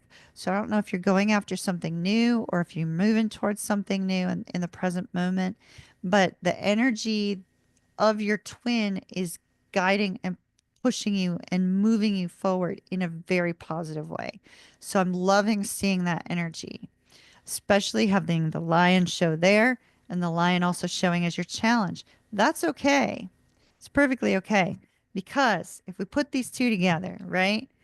And we consider the yin yang, one of them's going to have to be in reverse in the yin and the yang, right? To make it fit. So it's okay if her energy is not only driving you, but challenging you. Does that make sense? So something about her energy is both driving you forward and challenging you at the same time. And this is all good because it's leading to that balance of your mutual energy to be able to figure out how to end that separation. Okay. So her side, she is strongly focused on tapping into that spiritual energy to bring about personal healing. So I don't know if she's gotten involved with Reiki or something of that nature where she's focused on her being a natural, energy healer of some sort, but we see a strong focus on healing. Her challenge is overwhelming emotions, being kind of, trapped by overflowing emotions. So she's really in that divine feminine energy right now, super in that divine feminine energy. And then we have this energy here. I don't know why I keep going to that side when I want this side. This energy here of the star, the tower, and the three of wands. The three of wands in this particular deck, I'm more focused on the light that is surrounding the wands than anything, and the lights that's showing up with the tower. So it's almost this sense that she's trying to connect to the divine through a difficult time period and through, the potential of difficult heartbreak and find personal healing and development on the spiritual side. This is positive. The tower being in the heart space, she's definitely had some sort of, massive awakening with regards to you. So that's good. But the Three of Wands tells me that she's not in any mindset to kind of like move forward in the present moment. She's more focused on healing. It's almost like healing her inner child, right? Like she's kind of focused on making some sort of spiritual growth in an area of her past life or past lives. And so there seems to be a strong focus here on her developing spiritually, which is good because she's sitting more in the feminine energy. And you having both that strong feminine and masculine energy going on right now, you coming into that strong sense of balance are very likely bringing her into balance as well. And that is when we'll see this ability for you to see exactly how to move forward to end this separation because we see rebirth and renewal. It's like it's like you're in, like kind of like a staging area for like the next phase of your twin flame journey, if that makes sense. Hopefully all of that made sense to you. They were very adamant that this deck was to go to the next person, and that was you. So I'm sure it made sense in some way. So keep me posted. Absolutely awesome to see you here, Michael. Super awesome to see you here. Love and light. Mahalo nui loa. And I'll talk to you again soon. Justinian, thank you, Maverick. Thank you, thank you. Keisha is the only moderator. So truly appreciate you, Maverick. I know I said you didn't need help, but I greatly appreciate you coming in and doing so. So just saying. Thanks, love. All right. So we have up next Jessica, then Stacy, then Mary Lou, then Danielle, then Dee. Jessica.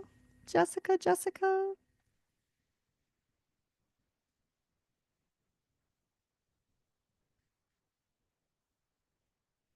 Mary Lou, I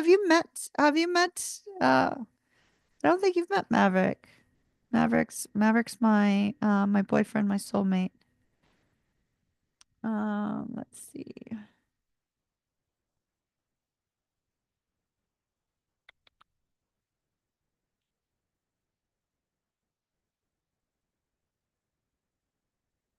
Where's Jessica? There she is.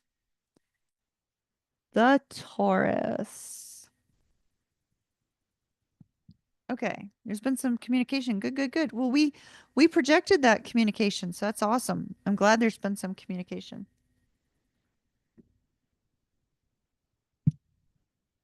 All right.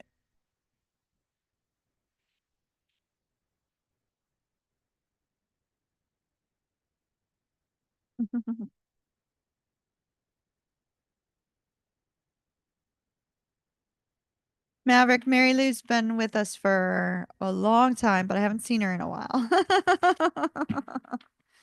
She's one of the old regulars.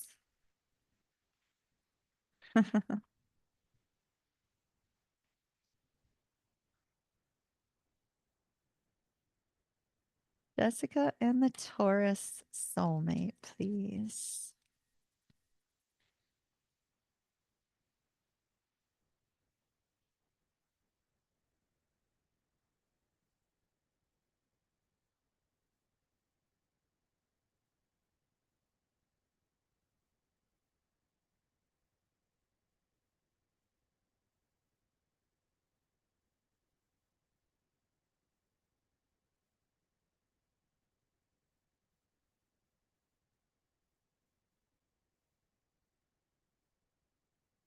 This duck's not talking for you, Jessica. It's like um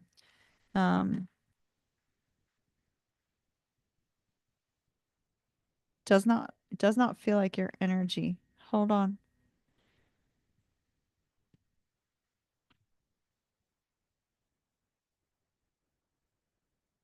Jessica and the Taurus.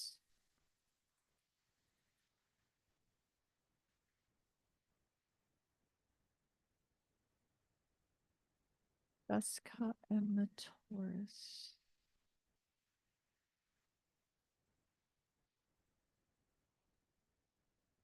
They are showing me, they're saying X marks the spot, and they're showing me a treasure map.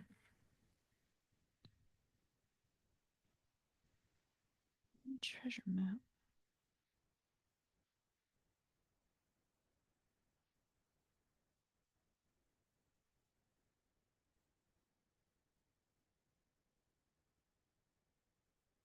Oh well.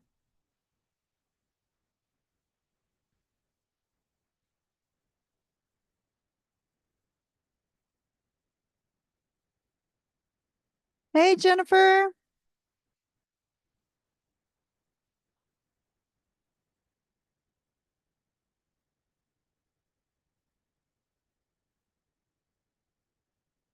Jessica and the Taurus, please. Jessica and the Taurus.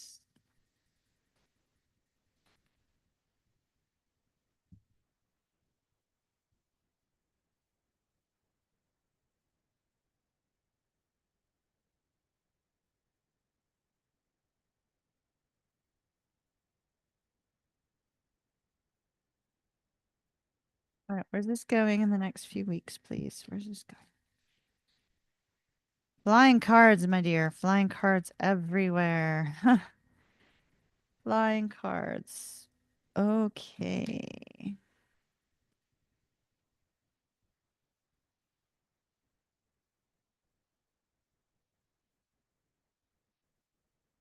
All right. Okay. Let's get he's almost predictable. So here he is, the king of coins himself. The king of coins is literally a Taurus card. Taurus and Aries. The um the Taurus energy. So he's in this energy of trying to remain stable, trying to be loyal, trying to, focus on financial stability for sure, and trying to be, this this is this is the end all be all. The man who perseveres is able to find a sense of stability, find a sense of contentment, to provide for his family, that sort of thing. Interesting. We have the devil with the nine of coins crossed by justice. Justice flew out and crossed these two cards. So the primary energy of the Taurus in the present moment is this really intense obsession with whether or not he's going to have enough money. Because justice is crossing it, it could be related to, is he going to have enough money for what is necessary to provide for you and the kids, if that makes any sense. So there's just like really intense focus on money, money, money, and success. It seems to be an obsession, a worry, and that seems to be like pervading his thoughts in the present moment. And then it continues. Like this man needs a break. He really needs a break. There's really intense focus here on worry about money. With the Hierophant and the Ten of Coins in the reverse, there's this strong focus on the Hierophant can be related to traditions, traditional values. It could be related to contracts. It can be related to things of that nature, relationships. With the Ten of Coins in the reverse, coming immediately after this obsession with money, I feel like there's just this strong intensity for him on, you know, can he be a provider or not? You know, can he do what he needs to do to make sure that everybody's at peace, everybody's doing well, things of that nature? There's this focus on needing to take a break, but with the Knight of Wands, it's like he's go, go, go, go. So you may have some trouble communicating with him just because he's always on the go trying to make sure that he's doing what he needs to do to feel this sense of stability and bring stability into your kids' lives. Does that make sense? So there's a strong, intense energy of him being on the go to do that. His focus is on providing that stability. It's crossed by the Ace of Wands, though. So the Ace of Wands to me in these particular cards appears to be more of a little bit of an antsy energy, right? Like a desire for adventure, a desire for freedom, a desire for fun, but that being strongly hindered by his need to provide stability. Okay. Five of Wands, the Hangman. The Five of Wands, that could be competition, but in this particular deck, it's bickering and fighting. Be careful that you and the Taurus don't start, fighting over little things. There does appear to be some sort of enlightenment with regards to bickering and fighting, but it may not be seen right away. Right away, it'll be seen as bickering, fighting, can't, do anything right, can't, find a way forward, and the two of you kind of being at odds. However, what I do see with the Magician, the Empress, the Eight of Swords, the High Priestess, and the King of Swords, there's a focus on the fact that he sees you as being a capable mom, a capable mother. Um, but he also sees that maybe you kind of fear whether or not you're going to be able to be a good mom and whether or not you're going to be able to take care of yourself and to be able to, do the things that you need to do going forward. He sees you as very loving, very kind, very sweet, very caring. There's a strong energy here with the High Priestess and the King of Swords. I feel like the High Priestess is your energy because you're going to be showing up in our outcome as the Queen of Cups. So I feel like there is a part of you here that has some feelings for the Taurus, but maybe you're not truly fully expressing them. You're kind of keeping some of that to yourself, trying to remain strong, trying to be a little bit aloof and, not really express that because you guys are, maybe just now starting to communicate. And so you seem to kind of be holding back a little bit of how you're truly feeling. And it's interesting because he's holding back also. The Page of Wands in this particular deck kind of just expresses that there's a little bit of a wall in front of him between him and you with regards to communication. The King of Swords speaks with integrity and honesty. Perhaps he's too honest, too direct. That might put you in this energy of feeling like you kind of have to hold back a little bit. You as a Scorpio would also be very direct, very honest, but it's almost like this Taurus makes you feel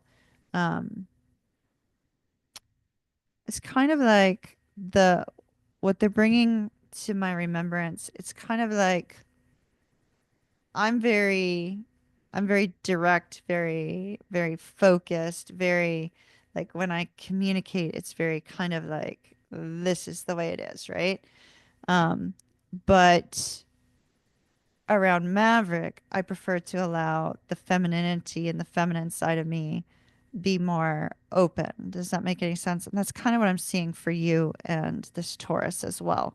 It's almost like you're very kind of tapped and in tune to this feminine, intuitive energy. You may be wondering if he's holding any secrets back from you as well with the High Priestess. There may be some concern about that, but it's like he's trying to be direct and honest with you.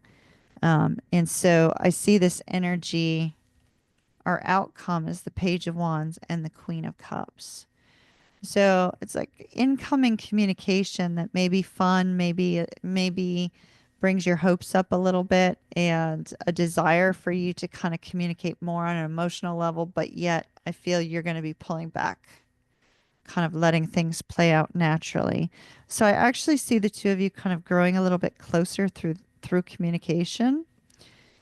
Seems to be quite necessary. And so while you have the opportunity for the two of you to communicate more, I do see a potential for you to kind of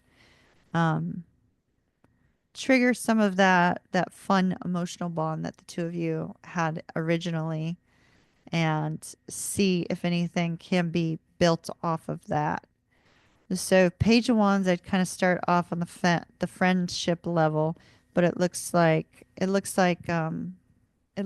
his thoughts are more on his worries and fears for all of you in the future. Does that make sense? But it looks like a good vibe now, though.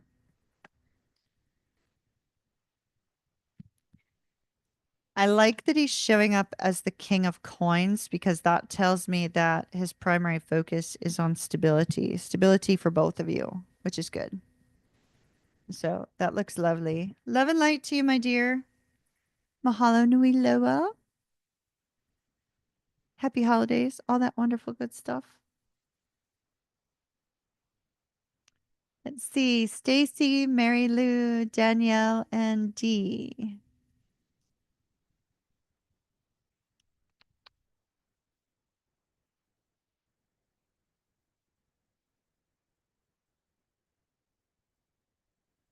Stacy, Stacy, Stacy. There she is. Twin flame check-in.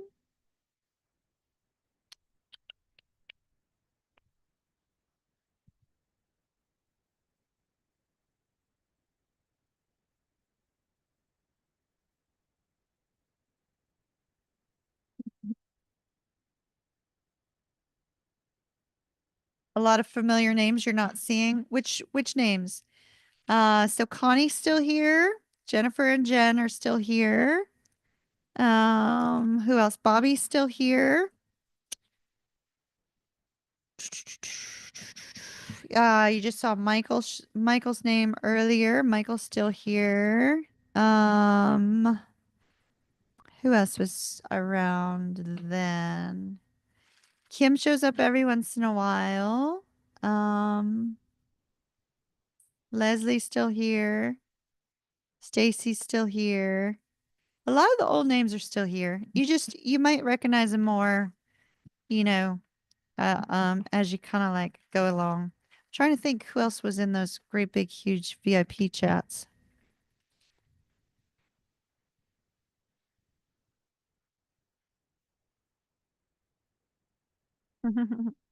Keisha, obviously. You can't think of his name. Are you talking about Bobby? Bobby's still here.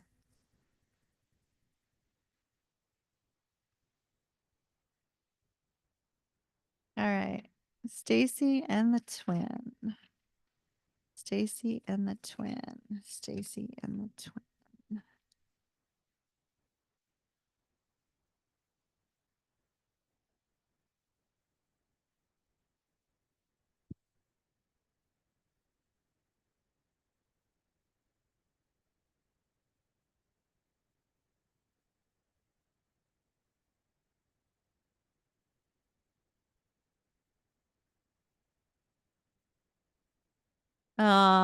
Bobby's friend.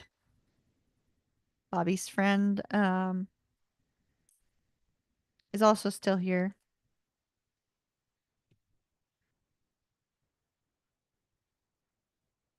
Do, do, do, do, do, do.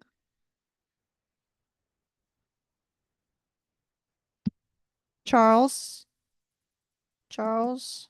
What was the other one?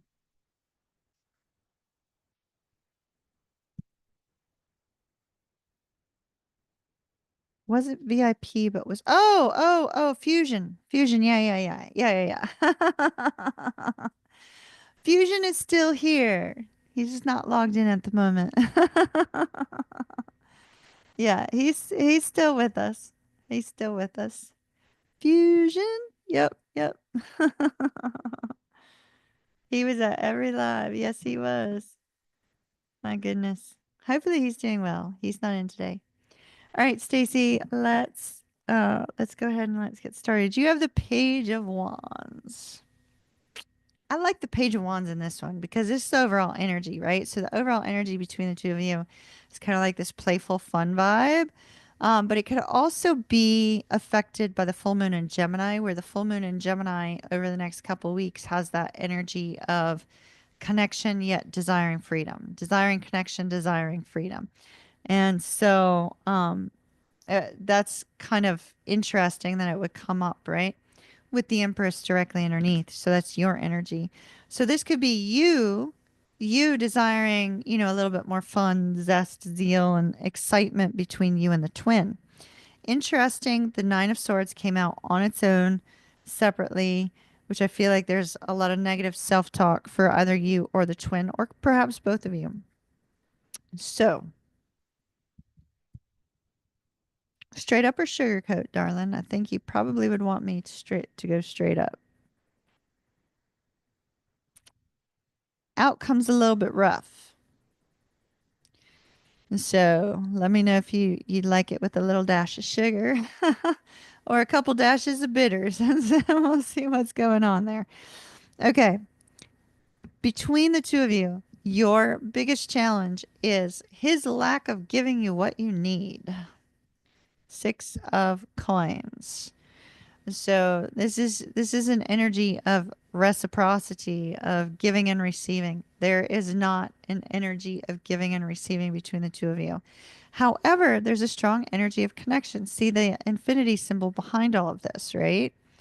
So it's sort of like almost being given breadcrumbs, but yeah, you guys are like so deeply connected. So you're not receiving exactly what you need, which is evident in your outcome.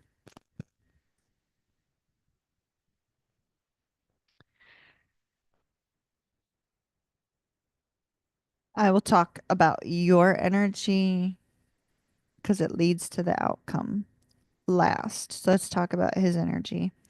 So we have the energy of the energy of the moon being in his challenged position.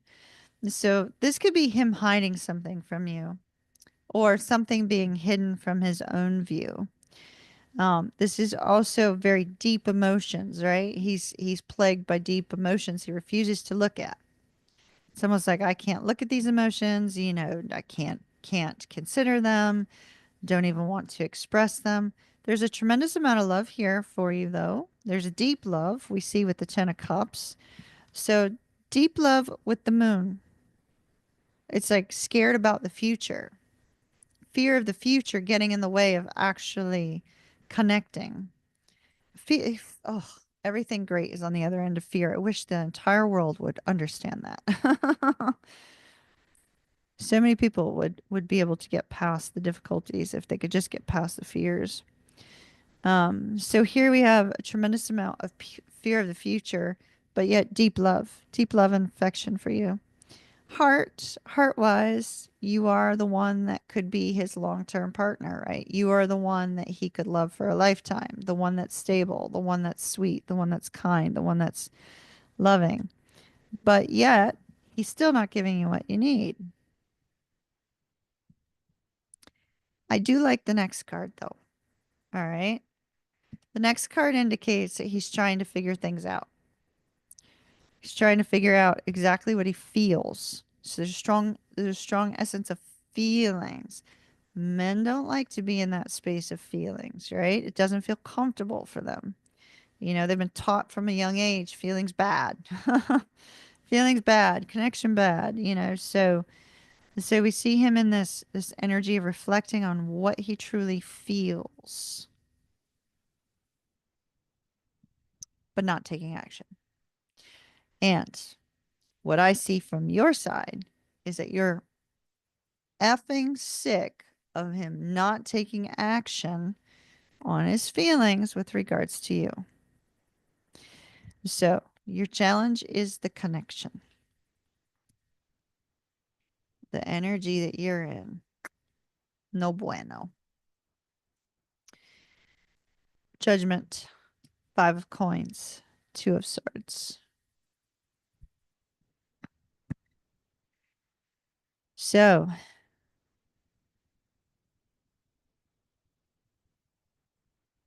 you're kind of stuck in gridlock right now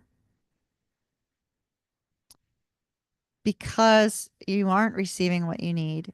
You feel alone, whether he's like together with you or not. You feel the sense of being alone. And I think that's because literally you need more. You need more from him than what you're getting. And so here's this essence of being alone. And then on the mind spaces, could you spread your wings and fly? And how will you find yourself again? It's almost like you feel like there's a part of you missing, and there's a need for you to reclaim that part of you that's missing. And um, so I'm seeing this really kind of fed up energy, right? But it's less of an emotional being fed up and tired and struggling because you're not receiving what you need. It's more like now you're in the space of what do I need in order to make my life better? And that's where things are getting dicey. This is where the negative outcome's coming. But I'd like to challenge you that when this surfaces, do not make any decisions during this full moon cycle. Because this full moon, the full moon in Gemini, is triggering people to feel this need for intense independence versus a need for connection. You're really, really, really going to be taken by this energy over the next couple weeks. So it's literally going to be pervading your world pretty heavily, your mind pretty heavily. Because your outcome is sort of like, maybe it's time for me to move on and not put any more effort into this. Like, there's love here. Yes, there's love here. Absolutely. There's love here. But it's almost like you're like, yeah, it's just, that's just not enough. Let me move on, no matter how heartbreaking it is and how much, it's going to tear you up. It's almost like this energy of feeling like if you need to move on because you want to feel this sense of happiness, you want to feel this sense of deep love and connection, the sense of oh, there we go.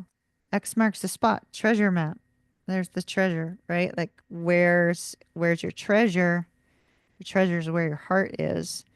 But if you're not experiencing it, then you may be seeking guidance on, what do you do? What do you do to find your truest sense of happiness? So, um, that being said, when this energy that's showing up in this outcome hits you over the next couple weeks, don't act on it now because you want to make absolutely 100% certain that it's not full moon energy that's causing you to feel this need to say, I'm done, I'm sick of waiting, I'm moving on.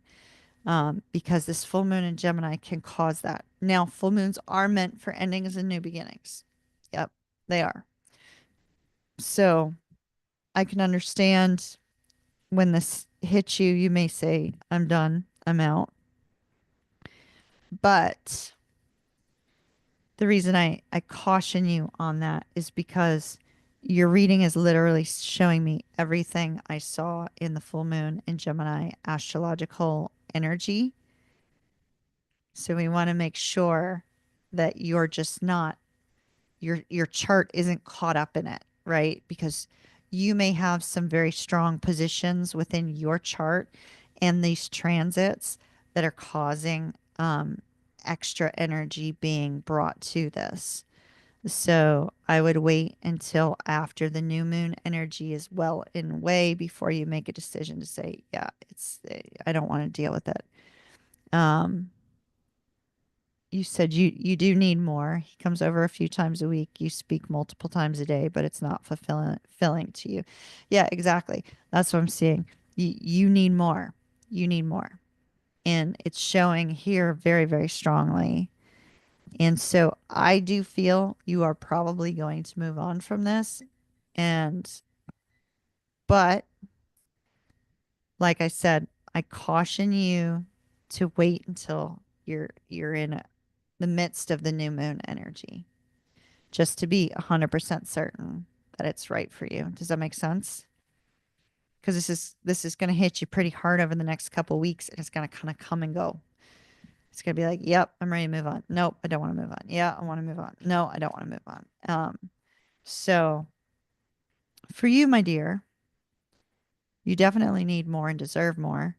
Um, but before you make really, really major decisions, give it a few more weeks, all right? That's what I'm seeing. Love and light to you. I'm not seeing him making any changes in the moment, but I do see him in deep reflection about the situation and what he's feeling. So, yeah, and that's why I think that the 8 of cups of, yeah, this is it, I'm done, is going to hit you over the next 2 weeks really strongly. Like more than usual. So, so that's what I'm seeing, my love. Um, Major hugs from me. Big hug. Big hug. Because that's got to be feeling pretty shitty right now, I'm sure. Um, let's see. But please have a Merry Christmas. Sorry to give you bad news and then say have a Merry Christmas, but please have a Merry Christmas, my love. Please, please, please. I hope it'll be beautiful for you and your kids. Mary Lou, twin flame, Scorpio. Twin flame, Scorpio, Scorpio, Scorpio. Deck, deck, deck, deck, deck.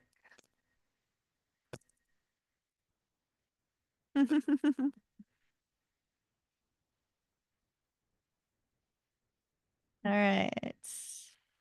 Mary Lou, Mary Lou, Mary Lou. I love saying your name. Mary Lou, bring out my southern twang.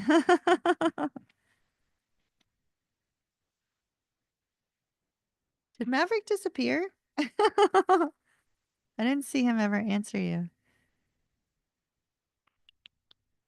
Oh, he said hi. Okay. At least he said hi.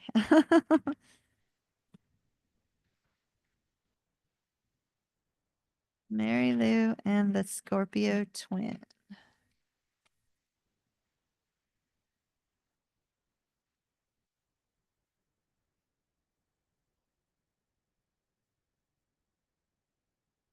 Oh, that's good, Stacy. That's awesome.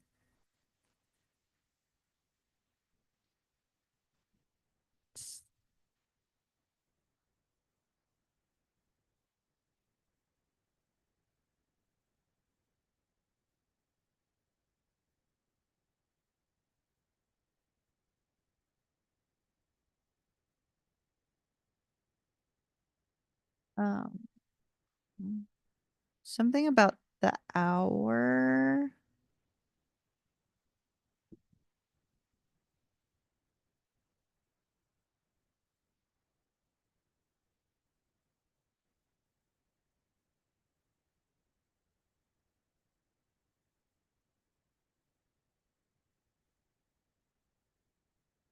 Give me just a moment.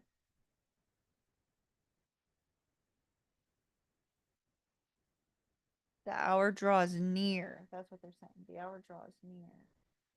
Why? Okay.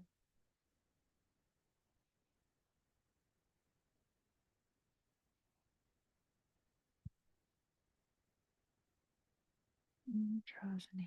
The hour draws near.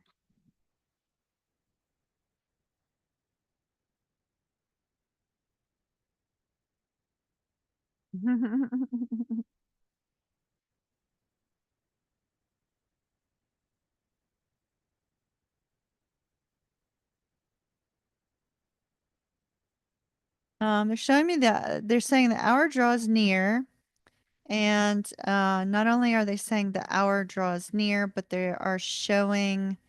um, they are showing an hourglass. Does that make any sense? So they're saying the hour draws near, and they're showing an hourglass.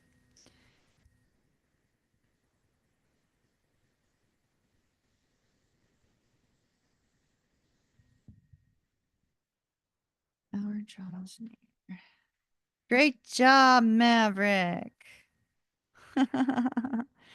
Great job, Maverick. Love that. Right on it.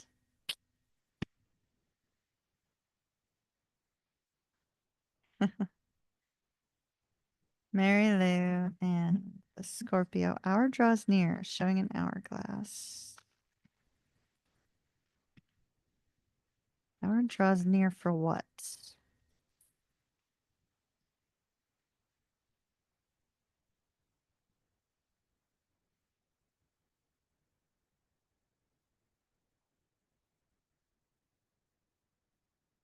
Okay. Whoa, I got massive chills. So, The Edge of the Ocean is a song, and I was like, why is this coming up? So, Mary Lou, before we even get into cards, okay? They're saying the hour draws near. They're showing me an hourglass. And then they started playing a song called "The Edge of the Ocean," "Edge of the Ocean," which I just absolutely love that song. Um, um, and the song, and it's kind of like sort of like a reggae vibe. Um, and they say, "Ooh, uh, give me a sign where we can start over again." That's what it says. Give me a sign where we can start over again. Da da da. Okay, hold on. I gotta find this.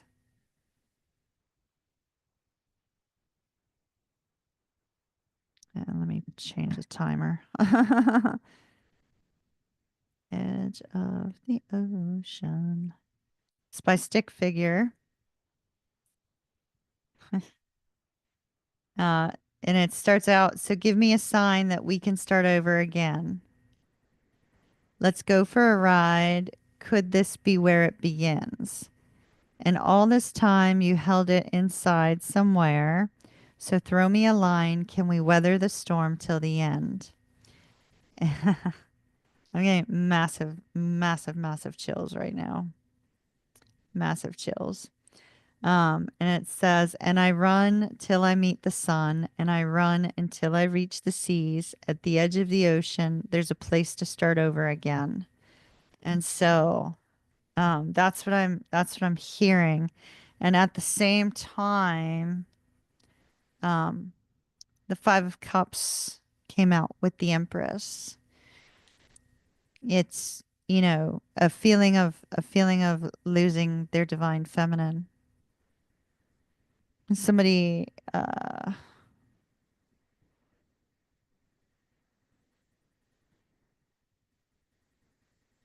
somebody else may also need to hear this, Mary Lou. So just be aware of that. So there's this essence of feeling like they're missing you. They're missing you terribly. And there's a desire. It's like, can we start over again? And it's almost like they're looking for some sort of sign that they can start over again. It's actually making me tear up and want to cry. It's really, really an intense energy that I'm feeling here from this. All right. Give me a sign that we can start over again. And I run till I meet the sun.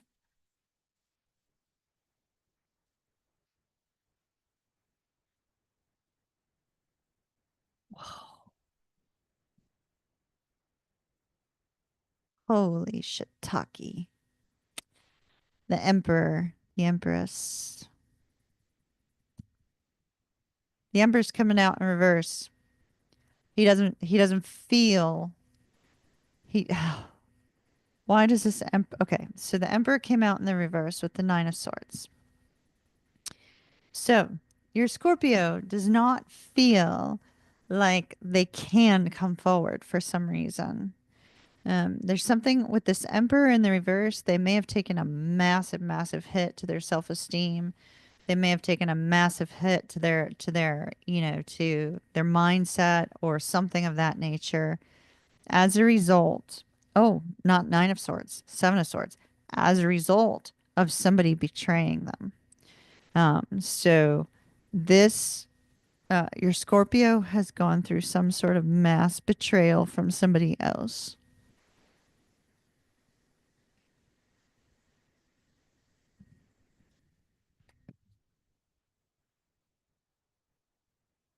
Massive betrayal.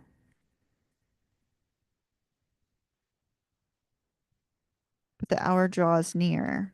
Maybe you'll hear from them at Christmas.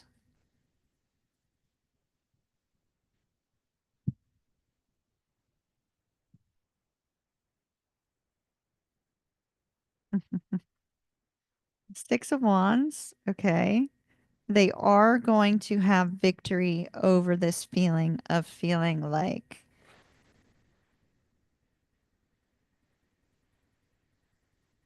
okay, spirit's in the room. Spirit is in the room, says hello.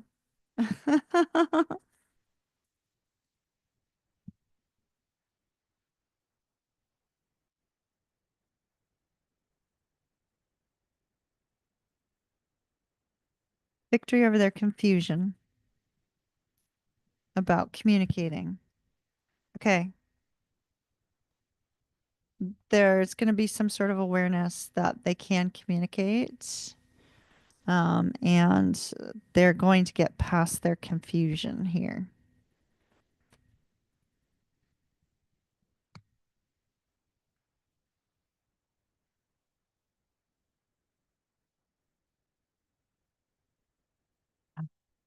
Wow.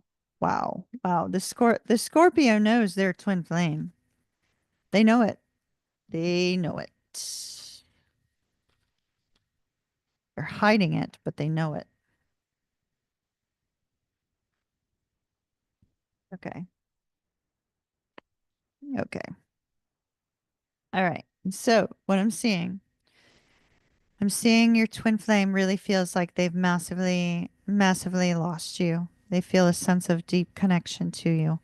They're hiding it. They do not want you to know that. They're keeping it to themselves.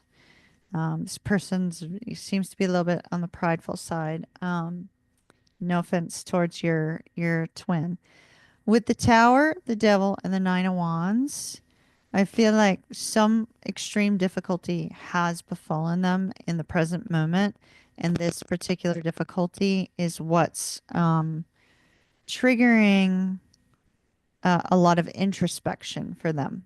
Okay, they are absolutely 100% hiding the fact that they do know that the two of you are twin flames. You got all three twin flame cards came out. You know, all three of them. This particular Scorpio knows what a twin flame is. They might not admit it, but they do know it. They're probably wondering about you and, you know, why, what was the purpose of meeting you, that sort of thing. Two of Wands is in their challenge position. They are struggling to figure out how to take action on this. There is an awareness that they're like, well, you know, can you revive this? Can you not? I do feel, and you don't need to correct me if I'm wrong on this or not. I do feel that this Scorpio has had some sort of addiction, and they may be struggling with that now or having struggled with it in the recent past. And because of the Devil and the Tower and the Nine of Wands here, I'm feeling like there's some sort of addiction as well that they've been trying to break or that they did break um, since your separation. They may have broken that. And I do see a strong desire for them to reach out and communicate. And it looks like they're going to try to figure that out. So it looks good. Your overall outcome is that of the Page of Coins, Ace of Cups. They really seem to want to know whether or not this is something that can be revived and should they revive it. So that looks good.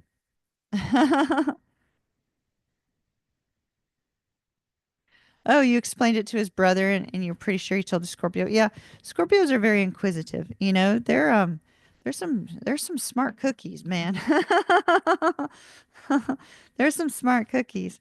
And you know, they will look up various topics that they find an interest in. And you know, I'm sorry, but it's kind of hard to deny the twin flame connection once you have an awareness of it.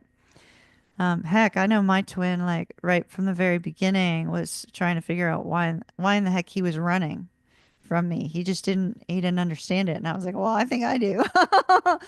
But at any rate, you know, they do get inquisitive. They do look into it. I see no third party that is currently an issue.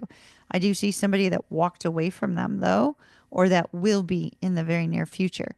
So if there is a current third party, that Seven of Swords indicates it's about over. Oh yeah, most Scorpios are hard-headed. I don't know. I kind of love that about Scorpios for some reason. Um, but I don't see a third party in the present moment or one that's leaving with that Seven of Swords.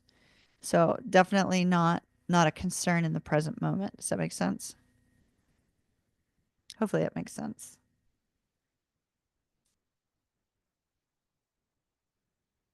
Let's see.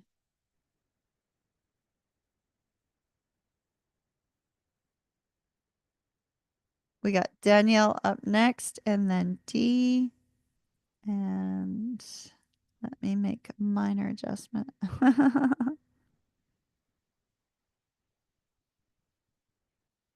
I gotta tell you, Mary Lou, like the chills that I got on your from that song that came up. Hold on, let me close this off. They were really intense, like really, really, really intense, girl. Extremely intense. I love that song. It's a really beautiful song. Love Stick Figure. So let's see. Edit this.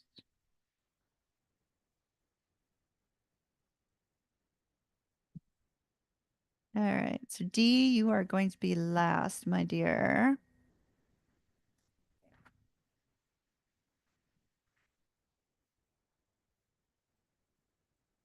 Let's see what we've got for Danielle. Mary Lou, love and light to you, my dear. Mahalo nui loa. That's my Hawaiian. Thank you very much. Thank you. It's thank you wide and far is what it actually means. And I am so happy to see you up here again. And what Mary Lou, we've been doing chat catch ups, just a couple of us every week. Wednesdays, usually Wednesdays, but we're not going to do it this coming Wednesday because of Christmas or on the 1st. So I'm going to see if I can work it in on another day. So just so you know, do you work on Wednesdays? Usually it's Wednesday night, 6 p.m. Eastern to 8 p.m. Eastern.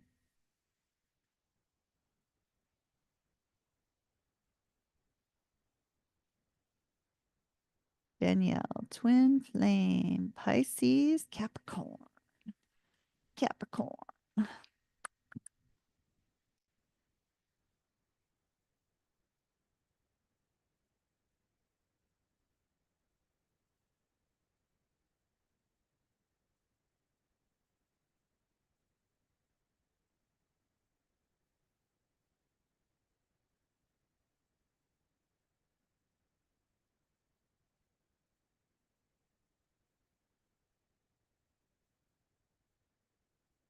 All right. Danielle, for some reason, I have been guided to the after tarot for you. This could be, after the separation occurred, what are we dealing with there? And, or it could be, after a particular event, something of that nature.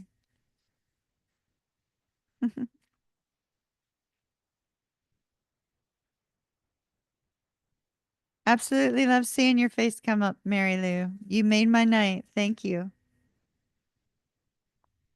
All right. Danielle.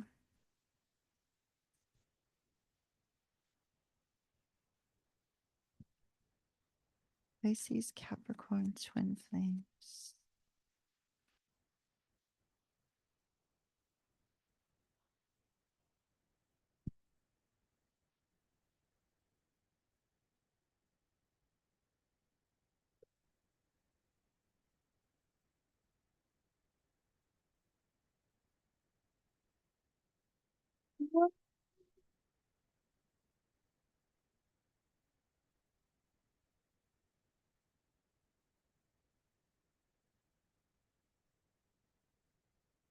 Danielle, you have new love coming in. So they brought me to the after tarot. I will take some cards on your twin flame as well. But they seem to be guiding me towards kind of like a new love energy for you right now. And so we need to kind of look at that.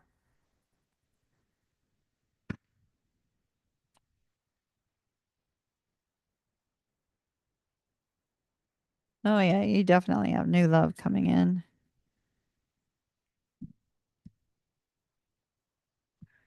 Whoa, do you ever? Okay.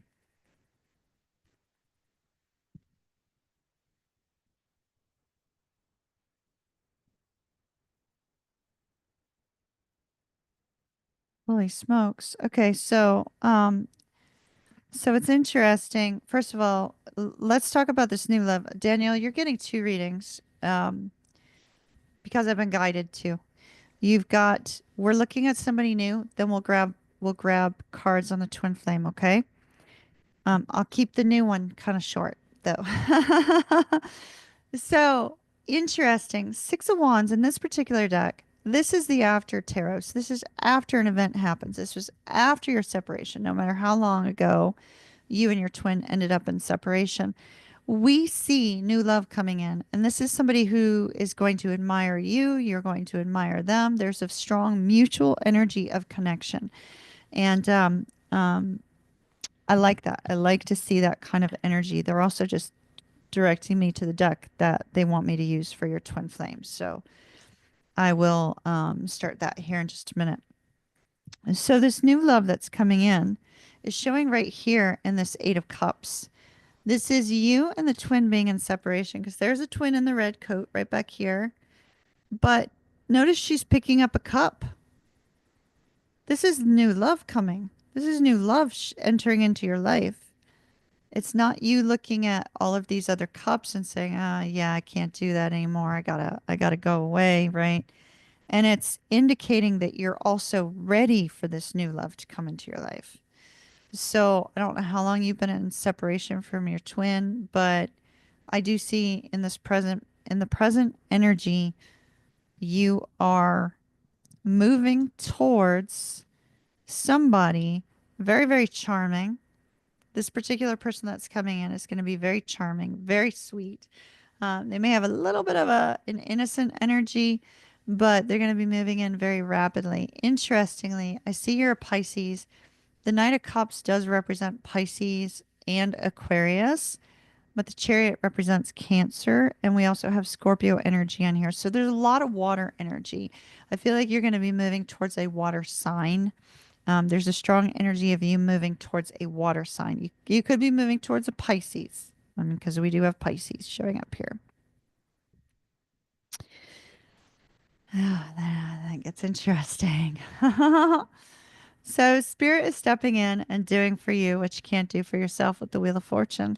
So, I feel like they are providing an opportunity for you to experience love and experience a very, very beautiful connection here.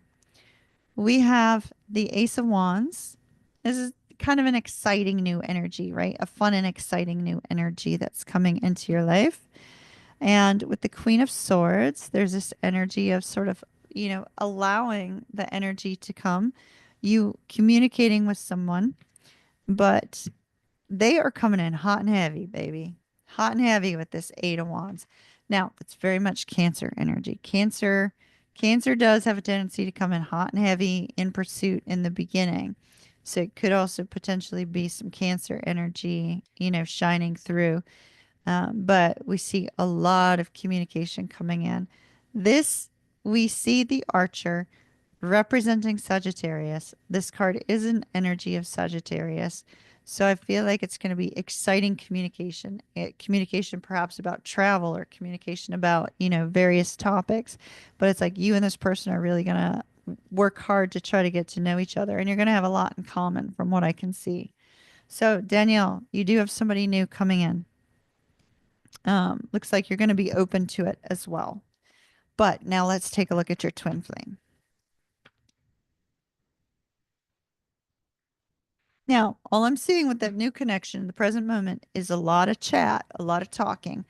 Doesn't necessarily mean that you might move into a relationship with them or that you might explore one, but it does look like they will be a welcome distraction for you. All right. Danielle and the Capricorn.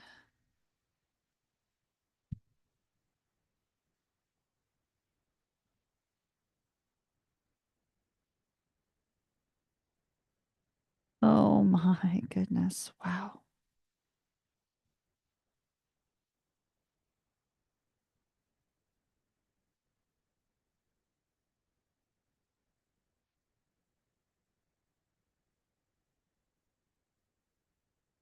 Your twin has a new perspective on love. They have a new perspective on how they feel, and they have a new perspective on why they ran.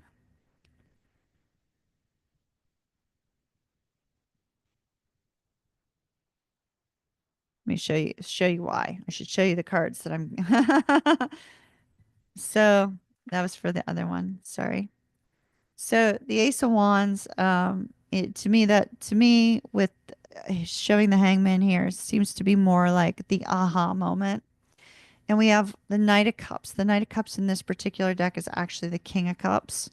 And we see that, the horse is like, whoa, can't go that far. But man, look at the size of that love cup.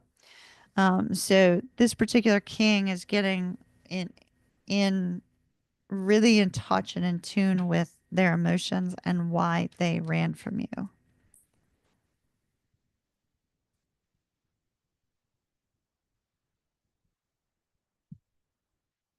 Oh, wow.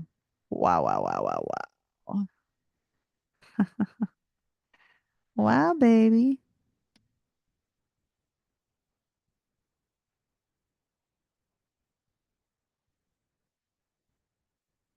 Okay. A little bit more, please.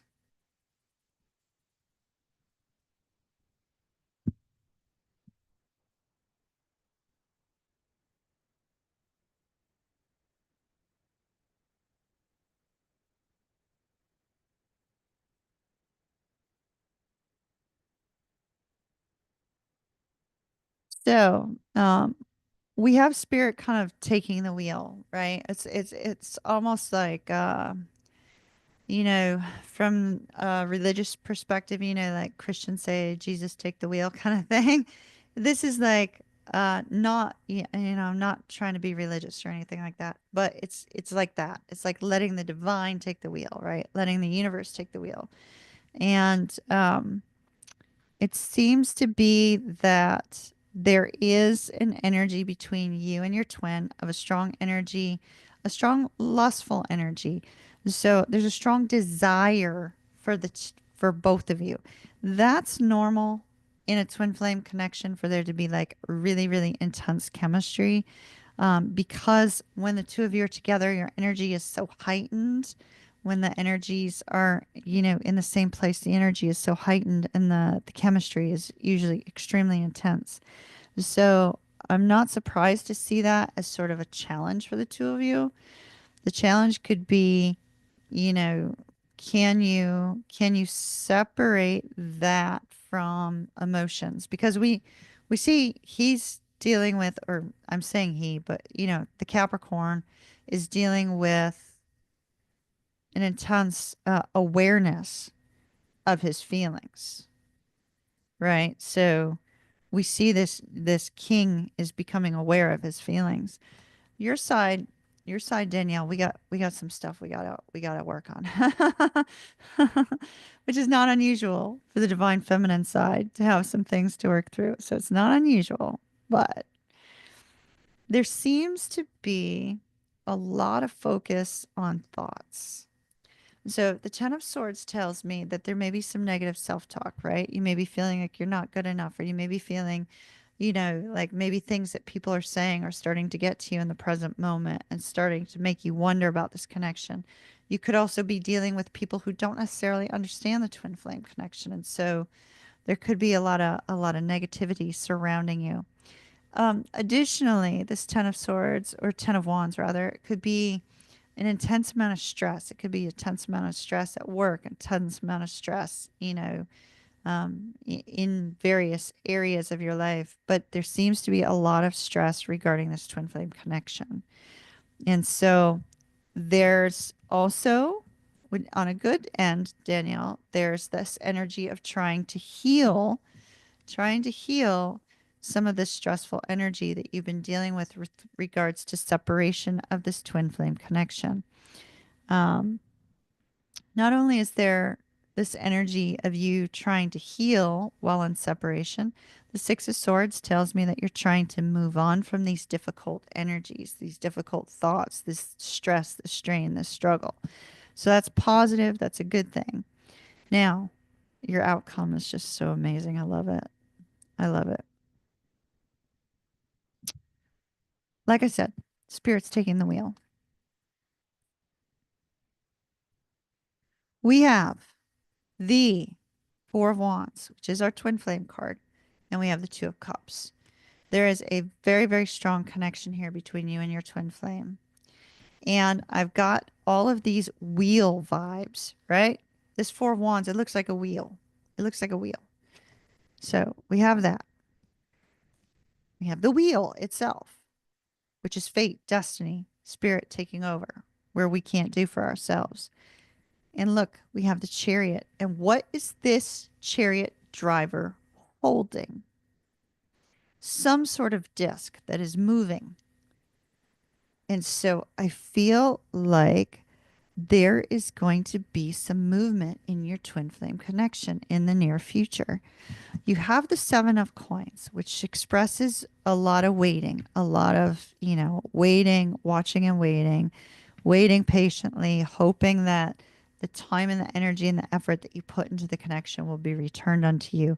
But the main message that Spirit is driving home for you with regards to the twin flame is that your spirit guides, the angels that watch over you, the divine is getting things moving for you.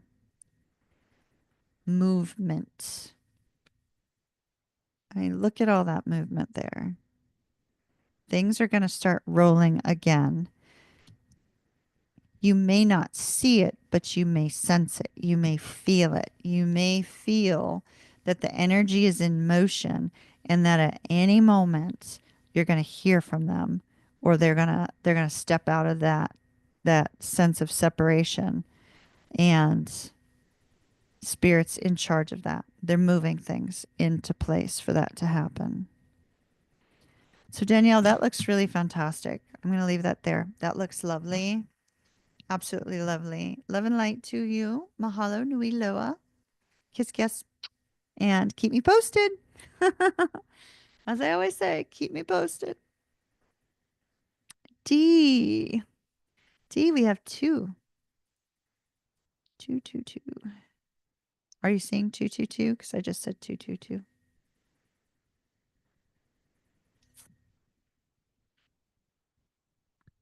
Soulmate or twin flame first? You're very welcome, my dear.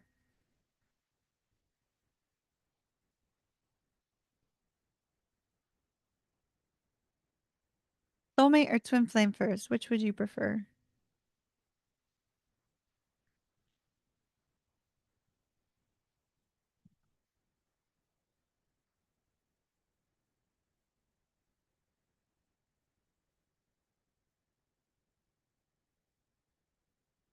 Let's do the twin. Okay. Twin, twin, twin, twin, twin. Kind of liking the deck that I used for Michael and for Danielle. I think we're gonna go with that.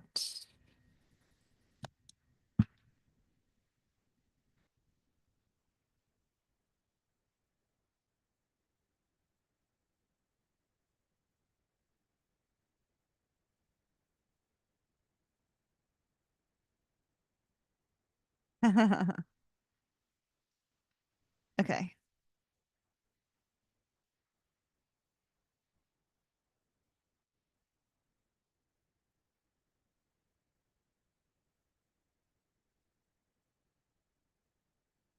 Energy check on the twin.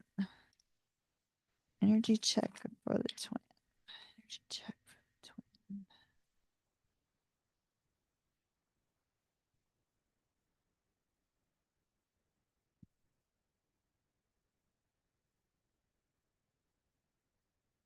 Energy check for the twin. They're showing me the strong color green, which, as we know, green is related to the heart chakra. It's also related to um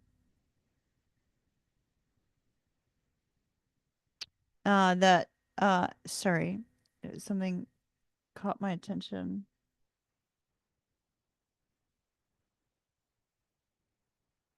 The spirit energy still. We still have spirit energy around here at the moment, but they're drawing my attention to the color green, and it can also have to do with the emerald. Um, Let me see if I can find the card that they're showing me, and I'll read you everything that's on the card. Oh, there it is. That was close. That was that was easy. All right, showing me this, the emerald.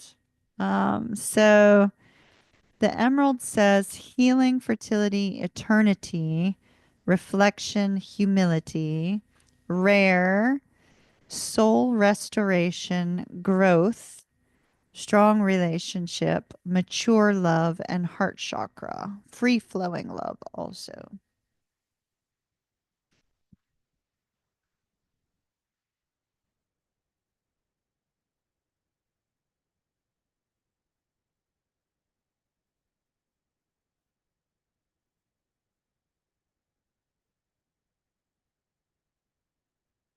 You did always want an emerald ring. Yeah, yeah, I can understand that. I can completely.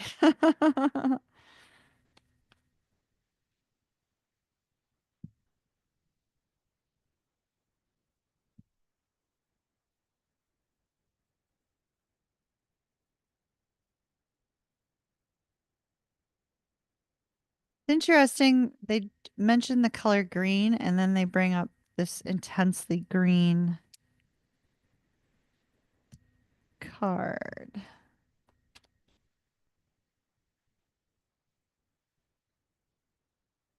All right, something's going to happen during the time of Aquarius. They're really pointing out the time of Aquarius to me. Yep, yep, yep, yep, yep. Time of Aquarius, super strong. These cards do not mean anything other than Aquarius. All right. Energy check in on the twin, please.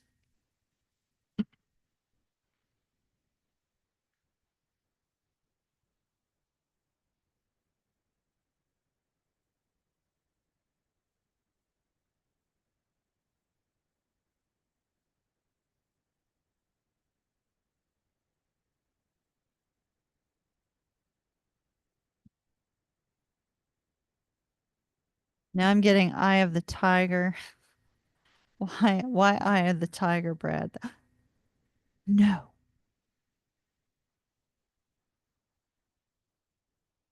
Oh, wow. Okay. Okay. Okay. Okay. Ooh, massive chills. Holy smokes. Okay. Eye of the Tiger. To me, it's like, that dun, dun, dun, dun. You know what I mean? It's like it's the fight song. And um I used to run to it actually. So, and it's the thrill of the fight, rising up. Dun, dun, dun, dun, dun. And the last known survivor. Da da da da. Okay. So, the moment I said that Brad gave me that song, right? The moment the cards that came out were the challenge card for you and for your twin. Absolutely the challenge card. Well, Eye of the Tiger is sort of a challenge song in a roundabout way, right? So, it's kind of like being at odds, right? And this is where it gets so interesting. Um, Let me show you your challenge. Him, completely. Him, the Emperor. Let me show you his challenge. You. You. You.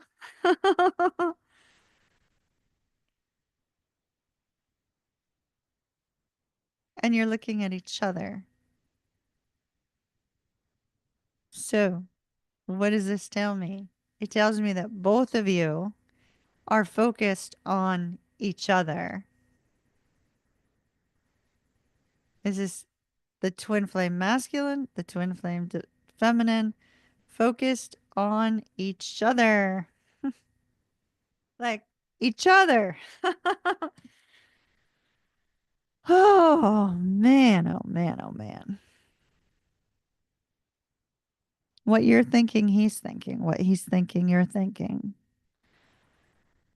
The brilliant part about that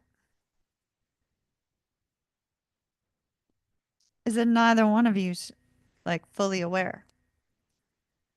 The challenge is the enlightenment. The challenge is communication. Challenge is maybe accepting that fact. The mutual challenge, not communicating. You've been focusing on the new guy? Yeah. So both of you may start seeing signs for each other. Both of you, it's literally like your energies are so strong that you're very likely feeling each other's energy on a daily basis, whether you're recognizing it or not, right? And so, yeah, you're not aware that you're thinking of him. Yeah. And so whether you're recognizing it or not, it's almost like you're still so deeply connected because you guys must be in balance. You must be in balance. You must be very much in tune because yeah, you think of him and he'll feel it. He thinks of you, you'll feel it. You'll see it. There'll be you'll run across things. It's almost like your 5D selves are trying to kind of like get you to refocus on each other again. Um,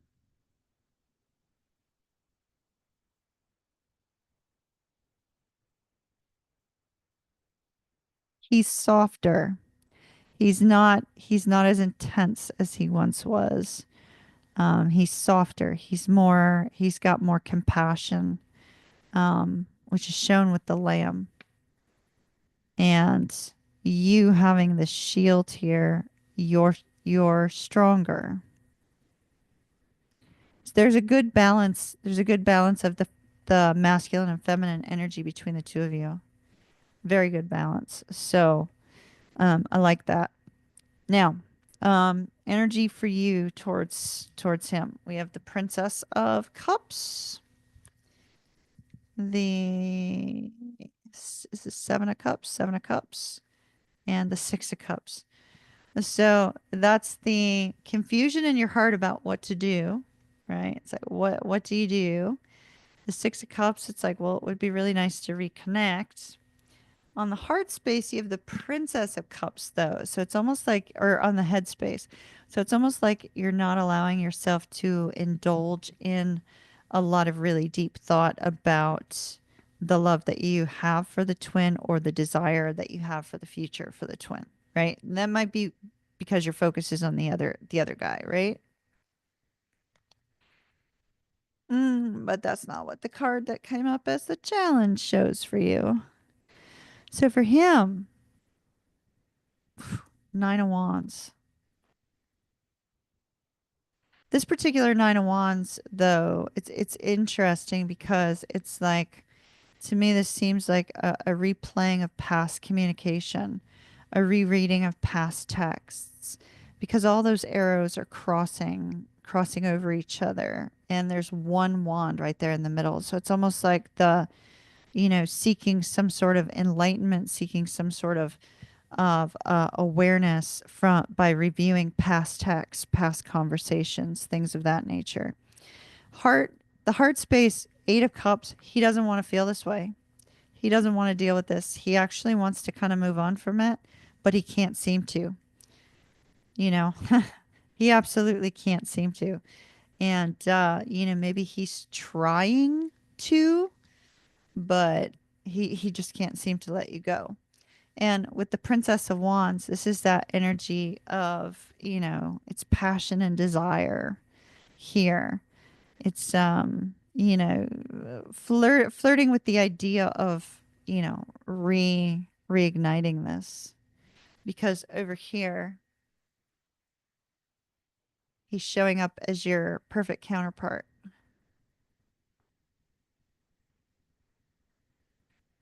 The two of you are showing up in this strong energy. So it's a desire to reconnect. He may be fantasizing about you a lot. In fact, in his personal fantasies, it looks like, you're the one that crosses his mind if you catch my drift on that. So, um, where's the energy going? This is where it gets interesting. The Knight of Swords, which is the King of Swords, trying to decide on whether or not to communicate. Should he take action and come forward and communicate? We see that the Chariot is here as well, indicating that, the should he take action to come forward and communicate. And Spirit is driving this decision. It's very likely, since the Wheel of Fortune is coming out, it's very likely he's seeing many, many reminders of you everywhere he goes. And maybe he's being reminded of you in song, because we have song coming up. But the Eye of the Tiger tells me that he's fighting it, like he's fighting this connection because he doesn't want to be feeling this, and it's constantly resurfacing. Does that make sense? And so the Eye of the Tiger showing up as the fight is that he doesn't want to be feeling it. We could probably surmise as to what that reason is, obviously, but he can't fight it. He can't fight it. Spirit's not letting him. Spirit's like, oh, you want to let this go? Okay, no problem. Here, see this. Here, hear this. Ooh, that person looks like her over there. Oh my goodness. I mean, that's what they do. So that's what I have for the twin. Now let's check on the energy of the new guy. Yes, exactly. Exactly. Exactly. That's exactly what he's going through. Exactly. All right. New guy. New guy. New guy. New guy.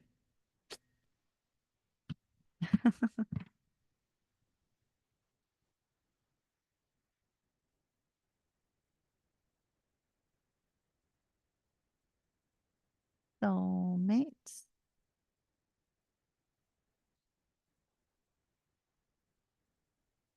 All right.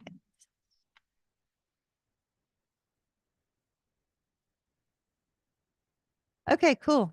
Excellent, Mary Lou. I hope we'll see you there then. I'd like to get like the whole crew in again.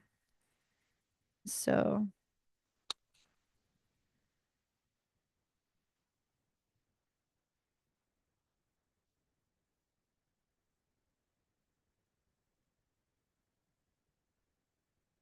Bella, Bella.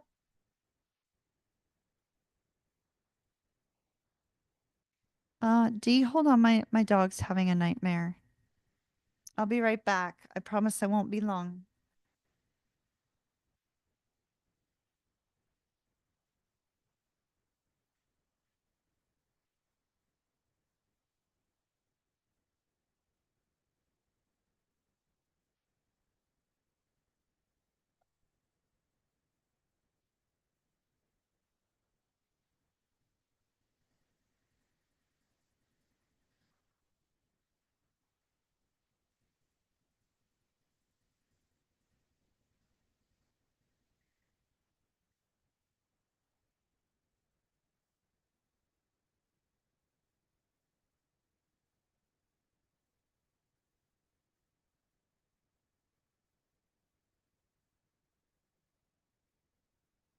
All right.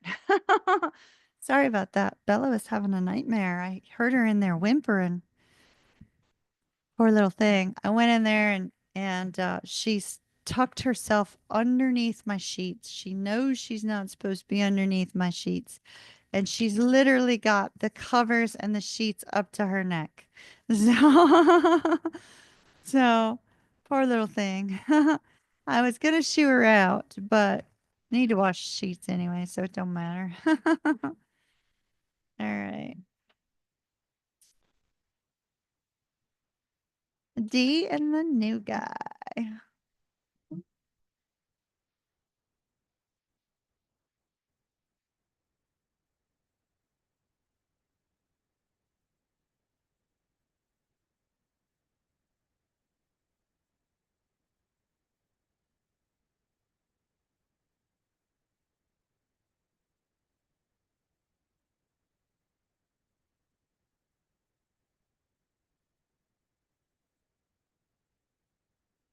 All right. Energy of the new guy.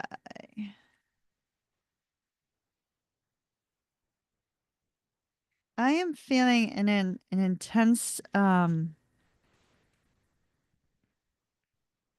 shy energy from the new guy internally, like not necessarily externally. But it's almost like you make him blush, you make him nervous. Does that make sense? Like you make the new guy nervous in a good way, not in a bad way.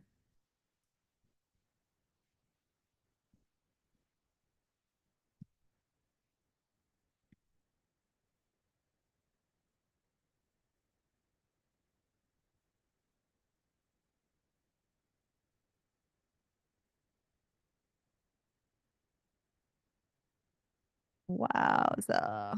All right. Yeah, it was almost like, like that feeling when your face like gets like really, really red as a kid because like your crush has just like walked into the room or whatever, you know? It was kind of like that feeling of, you know, them being kind of like internally giddy around you, if that makes sense. So, the overall energy that we have for the new guy is the King of Swords. King of Swords, as we know, is that energy of, integrity and truth and honesty and things of that nature. And so we see that you're dealing with somebody who is a very honest person. They do like to speak their mind and they do like to be clear about what they're saying, but you make them nervous, so they might not be able to do that just in the present moment. Something to keep in mind. They may have some trouble with that because they're so nervous around you. We do see that this person may have had a little bit of a trying, um, difficult life, difficult, trying times in the past, as well as you, because this is a mutual energy between the two of you. The Nine of Wands, that beaten down, weary. Oh, and it's so interesting because his biggest challenge is overthinking. He overthinks things. This is interesting. So he overthinks, perhaps he overthinks what he's going to say to you. And because we have that strong focus on the King of Swords, he may overthink, okay, if I say this, is it going to be perceived in one way? If I say that, is it going to be perceived in another direction? And so he seems to be too much in his head over getting it right with you. So I think this guy really, really likes you from the energy that I'm feeling and what I'm seeing here. So that's his overall challenge is kind of getting beyond that kind of like fears of not getting it right. It's really kind of cute energy too. So we have the Wheel of Fortune.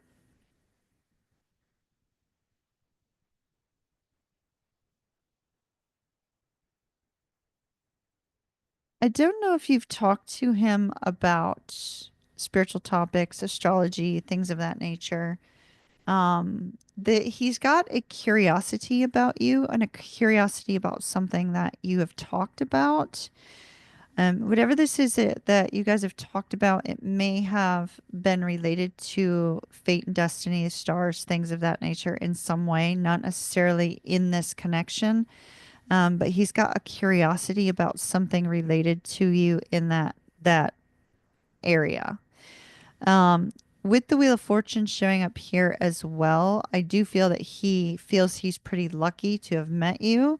And there may be kind of a feeling that it was meant to meet you, right? Like it was meant to be to meet you, kind of that sort of vibe.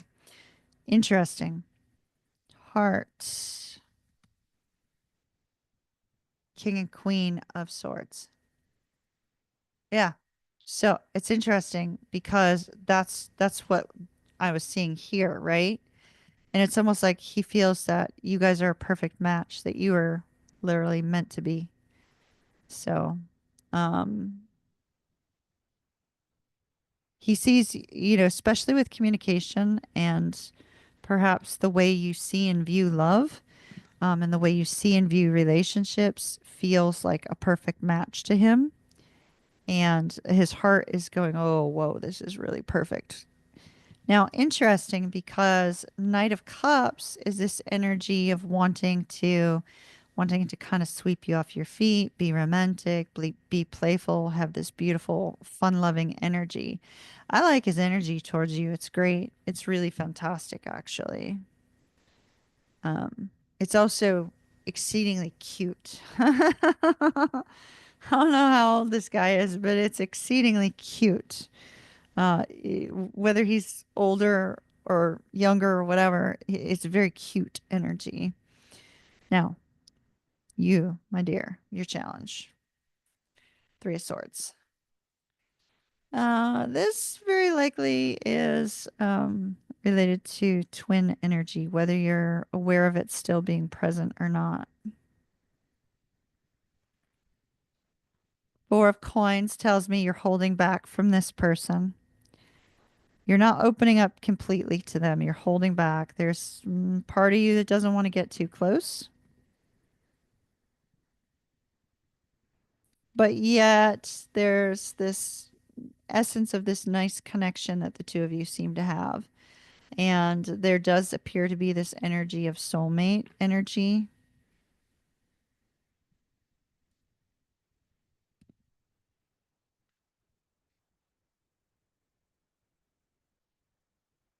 You have justice on the actions.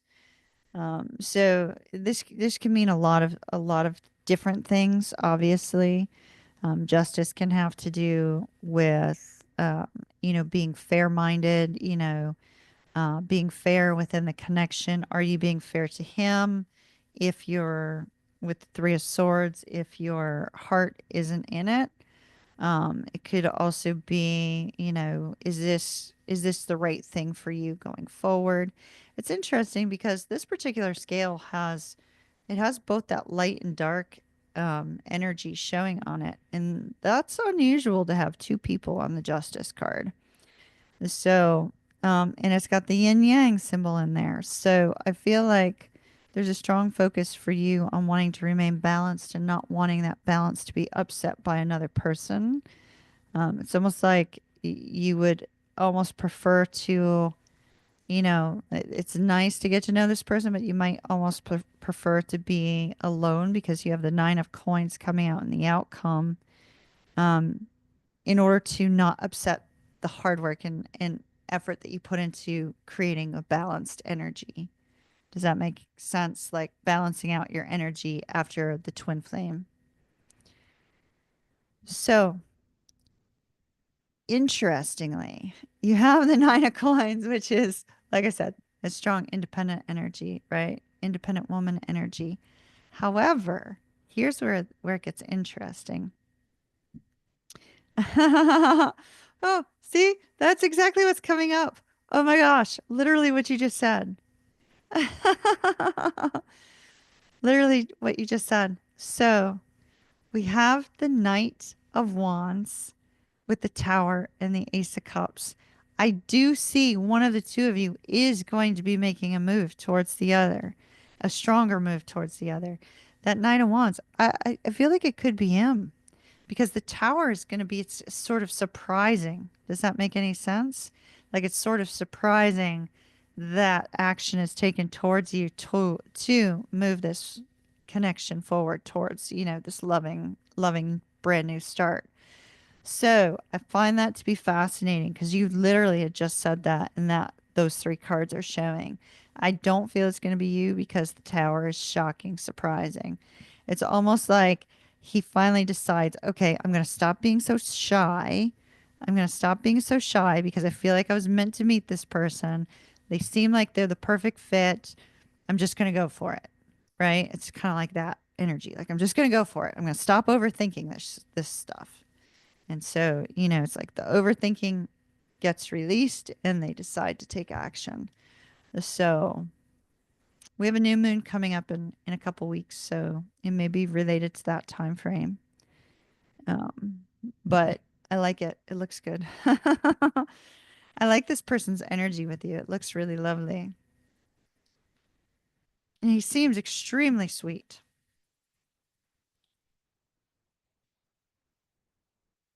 All right, that's what I got. You're drained after the twin flame. Yeah, I could see that in your car. It's pretty heavy. You're very welcome. You're very welcome. All right, everyone. Looks like we are done with our readings for the night. Maverick, thank you so very much for popping in to moderate for me. I know I had told you don't worry about helping me tonight, but I do appreciate you coming in and doing that. Thank you so very much. Appreciate it. Um, and like I said, everybody, we got a little bit of changes on the channel. I don't expect you to kind of have insight or input into what you think of them yet. Give it a few more weeks. Let's see where it goes, and then I'll check in with you guys, see what you think, and see what you're liking and what you want to see more of, and we'll go from there. 2025, a 9 years. So that's gonna be good for the channel. Since that's also my life path number, and ooh, perfect timing. My son just got home. Yeah, I know. I'm really interested to see what the private read shows now too after all that. I'll probably, because of the timing and because my son just came in, I don't want him interrupting it. I'll probably do it tomorrow. But I can't wait to see what it shows also. So that's going to be exciting. All right, everyone. Love and light. Mahalo nui lewa. I absolutely adore all of you, and it feels so good to be back in full swing. So I shall see you guys again soon. I hope everybody has a very, very Merry Christmas. Happy Hanukkah. Is it Kwanzaa that's also is that the name of it that's also at this time? I can't remember. A whole bunch of holidays right now. Happy everything, and may you have the most beautiful new memories to create coming up in the next few weeks. And I shall see you guys again soon.